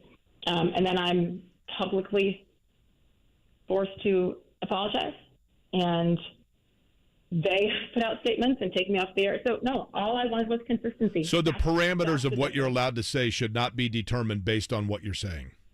Correct. Yeah. Period. Pretty easy. But I'm going to tell you this: I don't regret a thing, Jake. And most importantly, I loved my job, and I loved so many of the people with whom I worked, and I have no regrets. I got to live out the dream that most people in our industry don't get to. So please know how grateful I am for every moment, even the parts that broke me. I'm really grateful to ESPN and to Disney and to my teammates, because that's what they were. They were teammates. Sage, you've mentioned in nearly every interview you've done when your family has come up how important family is to you. As you look at what's next for you before you jump into what's next career-wise, how much are you enjoying the opportunity in front of you to spend even more time with your family, particularly your girls? Well, my son is a lot easier than my girls. Sure. Boys tend to be easier than daughters. This is what I've learned. My older two left for college, and they left last Tuesday, the day that I was flying back from my mediation in Los Angeles. So that hurt I mean, I said goodbye before. We all knew what was coming, but it hurt to not be there at that moment. And you know what? There's been so many moments through the years that I've missed. And if I wasn't there, then their father was there. So they were fine and taken care of. But as a mother, and I'm pretty traditional, it broke me to not be there for so many things. And guess what? It's different. Now they don't need me as much. But for this last year of high school, for my youngest daughter, I said to her, I'm like, I'm going to be here. I'm not going to miss anything. And she's like, oh, no. You're going to talk to me and be around. I'm like, yep, you're welcome. You win. But guess what? I'm here when she needs me. And I get to choose that for the first time since I became a mother in May of 2002. Like, what a blessing that is.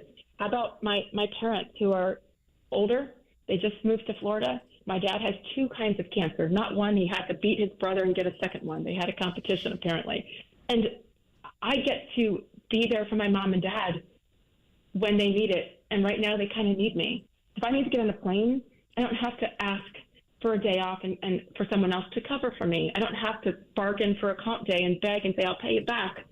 I can get on a plane and be there for my parents as they've been here for me, especially throughout the last 2 years. They have literally lifted me off the ground at times, literally. So that's the biggest blessing, right, is to be able to be there for them. And it's something that it makes me emotional because I've never been able to.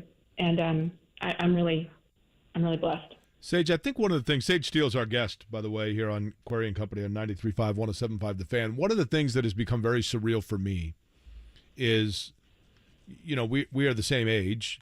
And while, again, as I mentioned, I mean, it's disingenuous to say that we were like really good friends, but we knew each other at younger points in our life. We lived near one another in college, and then you were at 8 when I was at 6.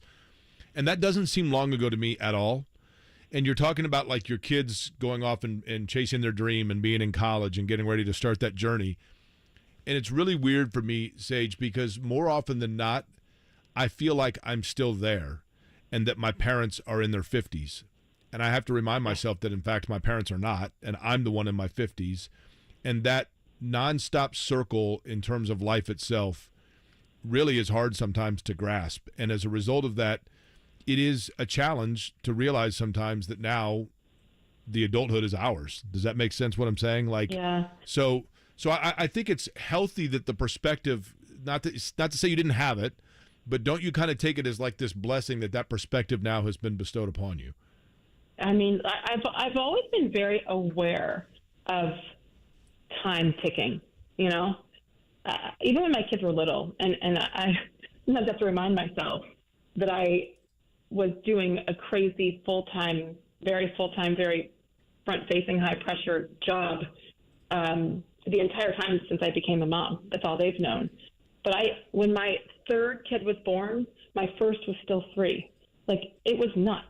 And I don't remember much, sadly, because that was just survival mode. But even then, when I was so tired and really scared and didn't know what my future was, and you're just trying to stay on and do well enough to get another contract, I remember being like, oh my gosh, we have to enjoy these moments while we can.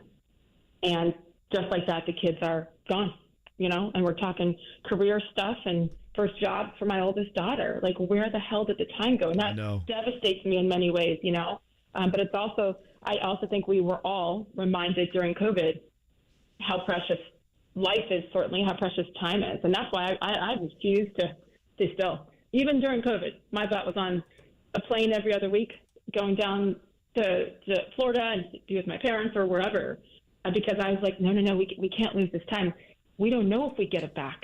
So we got to live. And it's certainly cliche, but I know that me now more than ever, I'm like, let's go. And I'm trying to experience things. And now I'm looking forward to figuring out what's next.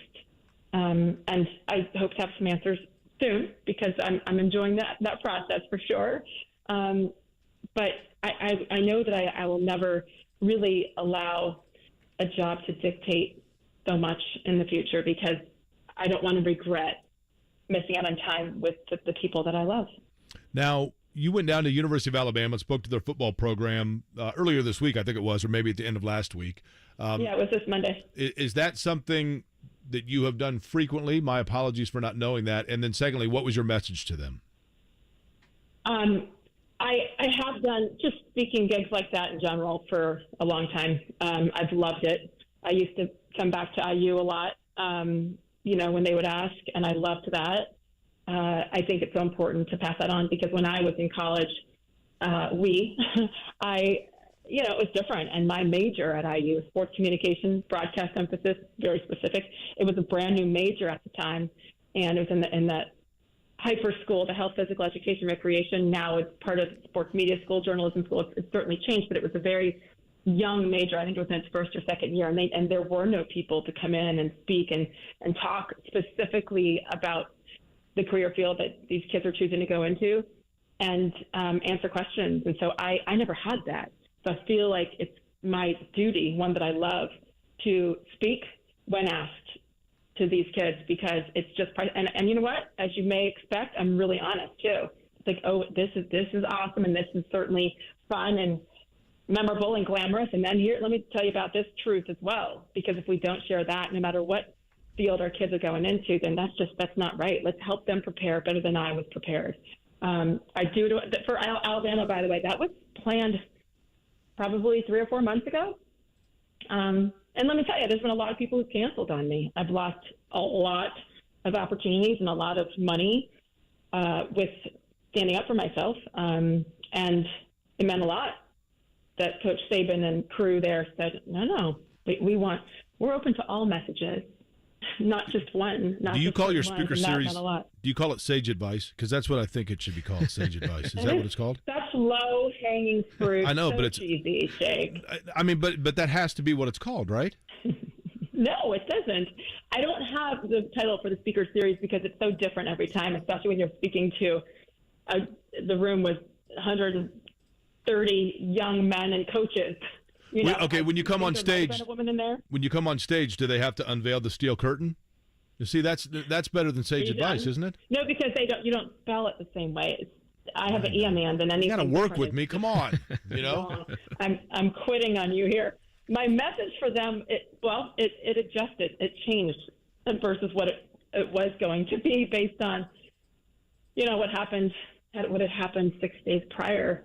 And I really struggled to come up with the right message. And, you're asked to come to these things to share your personal experiences, but then how does it relate to them? So for me, it was on Monday with Alabama, it was, what's your why? Okay, why are you a football player? Why did you choose that? What is it about it that made it so special? And then as you go forward in life, you're going to have a lot of other challenges along the way. And how do you choose to handle them and why? And that relates obviously to what I just went through. Why did I choose that this was the time to stand up? So it made sense in the moment, I promise. But it was really cool to me. I love speaking. I love that in-person stuff because you can see eyeballs, you can see reaction, you can see smiles, or you can see people falling asleep. You can see whatever it is. But that adrenaline is really, I love that. And it's just like being on national TV, except maybe harder because you can see reactions, Sometimes on TV, actually from day one, I would get so nervous, always so nervous. Not as much, the last probably 5 or 10 years, but certainly a lot of adrenaline. And when that nervousness would come, especially I remember when I'm hosting NBA Countdown on ABC live leading into Game 7 of the NBA Finals in Golden State or in Cleveland or something, you talk about adrenaline and, oh my gosh, there's potentially 30 million people watching. I had to mentally change and pretend like I was that little girl on the couch just talking sports with my dad again. And so in the camera, I would picture my dad's face, not the reality. I mean, he was watching, but so were a couple million other people, and that's what kept me somewhat calm. It's harder when you have eyeballs, but I love that challenge because it's so much easier. It looks so much easier than it really is, and that's something I'm going to try to continue to work on. And I've always, even when I was working in Indy from 97, 98, I would come do that Tuesday Colts luncheon, and they'd bring their sponsors in and did it for free for a couple of seasons. And I'm so grateful for that because it taught me the importance and the difference between being on camera and being in person. So I want to keep speaking if anybody will listen, because it's not about my opinions about issues. It's about being true to yourself, and not being afraid to be you in a world that picks and chooses right now. Lastly, Sage, I think personally, like for me, I've mentioned this before because I think I'm like you in that fact that like when I was a kid, this is what I wanted to do, right? And so I think for me at times when I've become complacent, I'm able to reawaken that drive and remind myself of, that vision that I had and that competitiveness I had to get to be able to do what we do for a living. But also with that came always this little insecurity and this fear that I wasn't good enough or somebody else was better or I was going to be rejected. Yeah. And I've never forgotten that either. And it still exists in me a little bit. Is that now awaken you? Are you afraid? No, I'm not afraid. Oh gosh, I'm not afraid. I think the difference between being fearful about something or being anxious. I'm anxious to get going again because this is what I do. It's all I've ever done, but I'm not afraid. And some people in my small circle are like, oh my God, we got to have it. Yeah. I'm like, no, I don't have to hurry. I mean, I'm not sitting around. I'm not headed to the beach or anything. Like, I'm just, Jake, I'm not afraid of anything anymore. That's the thing. Once you really, we can say we believe in ourselves, but then there are certain things that are going to really check you on that. And I have so much room to grow as a human being, as a mother, much less a broadcaster, that there's priorities here. And I just think there's bigger things. I'm not fearful, but I'm freaking ready because, Sports Center was such a huge challenge every day. My show that was noon to 2 Eastern, everybody knew it was kind of the hardest show in the building to do because there was always some sort of news and breaking news. And we had the best director and the best producers. And what we did just in the 25-minute first block of the show, walking across the studio, walking in, talking, doing highlights, live interviews, like it's insane. And I'm so proud because I know that we are at the top of the industry as far as being able to execute that kind of stuff every damn day. That's something that I'll always be proud of. But that's why I would have the adrenaline rush and a little bit of nervousness every day because it was hard. And I never, even throughout this whole process with a pending lawsuit, while I'm still on national TV for that company, it made me better. It made me more in tune and extra picky about every word I was saying. And I would get them to the 2-hour live show, and it was, we had great. And then I was like, I really flubbed that question to Adam Schefter or whatever. So if anything, this challenge, being so uncomfortable, but still having to go to work for that company and wanting to go to work, it made me better. So now I'm like, bring it. Especially, again, once you don't care what others think to the extent that it would affect you, I'm so excited for what's next. And I think I've never been ready to go bring it and try to make it great and bring people up with me. Because that's the thing. I want to bring along other people, other young women and men who feel fearful because of all these legitimate reasons. And I hope that my crap can help others be like, you don't have to be scared, but you got to believe in yourself and let go of all the other stuff. And if you don't try, you'll always regret it. And you think the next step begins when? I don't know. I mean, soon. I'm having a lot of fun conversations, and soon. But it needs to be absolutely the right thing, and most importantly, with the right people. I need the right people in my life in that way. And I'm excited because I do have a lot of great listen, 28 years in this business. God, we're aging ourselves. I've met some incredible people, and the people I've heard from over the past week, it's a reminder, because I will tell you, I felt very alone at times, very, very alone through this process. But you do find out who your real friends are, so to speak, when you go through something like this. Well, Sage, if you make it down to Bloomington for your Sage advice, sorry, I actually thought it was just too easy. But if you go down to talk to IU anytime soon, swing by the apartment complex where we live, because I think they're raising it like next week, and probably should have like 5 years ago. Are they? Jackson Heights? I mean, let me tell you, I don't know if they're raising it, but last time I went by there, I'm like, wait, we They lived probably here? should. I mean, it was near went by Buffalo, there, so that was too. cool, but that was about the extent of it, right? And Pat Knight was right next door. I mean, we had quite Oh, it was great. Quite a It's great. character. I mean, we played ice hockey with Pat Knight's frozen fish after it passed away. I mean, we did a lot of things that probably were not necessarily couth. But, hey, you know what? I didn't get the invite to that one. I wish that you had invited me. But by the way, that was the listeners and everybody back there in the control room. That was when Jake was too cool to talk to me. That is so now I'm untrue. glad that we've gotten to this point in our Sage, I relationship. opened it up by saying you had me confused with somebody else, and I've never been more convinced of it, right? Never been more You're convinced. the best. Hey, I appreciate the time. We look forward to anytime you want to come on. You're always welcome. We certainly wish you the best. I appreciate the transparency. Listen, next time I'm there, I don't know when it'll be. I'll come in studio, and then we can arm wrestle, and I'll embarrass you in front of all your guys. It's good. All right. Sounds good. We appreciate it. Bye. Thank you, guys. See you. Sage Steele joining us here on the show. We're way over. We'll take a break. We'll come back.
and 107.5 The Fan. Thanks again to Sage Steele for her time. Colts Eagles tonight in Philly. We'll get you set up for that coming up. John in here, obviously, in about 17 minutes. We'll do Jimmy's picks as well. I'm telling you, it's funny.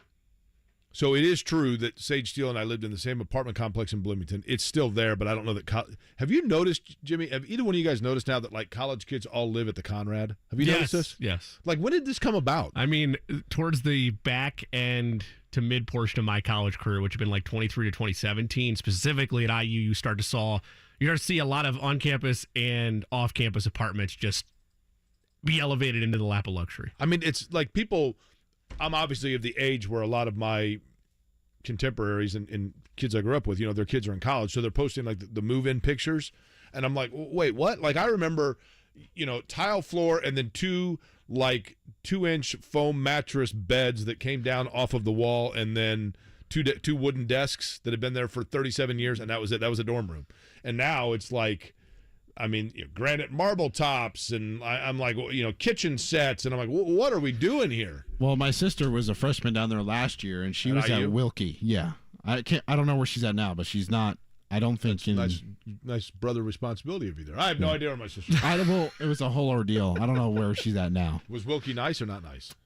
It was okay. I mean, it was old and decrepit, but yeah. I lived in Eigenman, and we got put on an academic floor, but the only reason we got put there was because we requested air conditioning, my buddy and me, but we were not academic minds. So when I was at IU, Eigenman was the predominantly international residence. Yes. Still largely of that population, yes. And there was also I'm not even trying to make light of it. There was a terrible tragedy that happened in Eigenman during the time that I was at IU that was like a huge thing. Yeah. But I didn't know. Honestly, you might be the first person I know that lived in Eigenman. But again, I mean, we're talking 30 years. I mean, totally different era, right? Sure.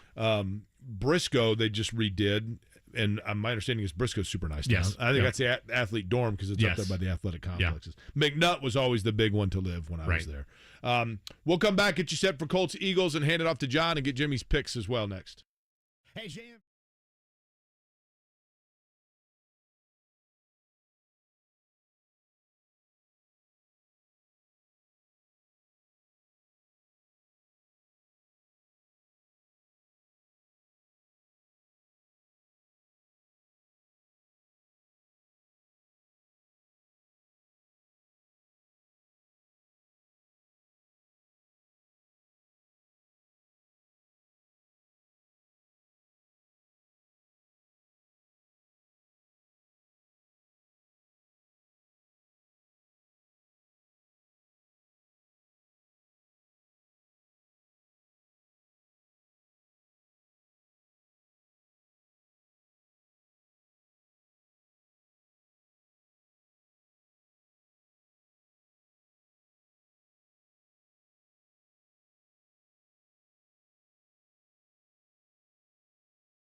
7.5 The Fan. Okay, I've done this on the morning show many times, but if you are new to listening to my voice on these radio waves, my cell phone number is 317-523-9288.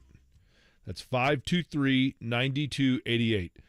Ricky Taylor dropped off 2 hats, 2 of the pretty cool. I hope I'm saying this right, Konica Minolta, Team Acura, IMSA hats. He dropped off 2 of them. If anybody is interested in them, the first 2 people to let me know that they would like a hat, I will send them to you in the mail. I will go straight from here to the post office.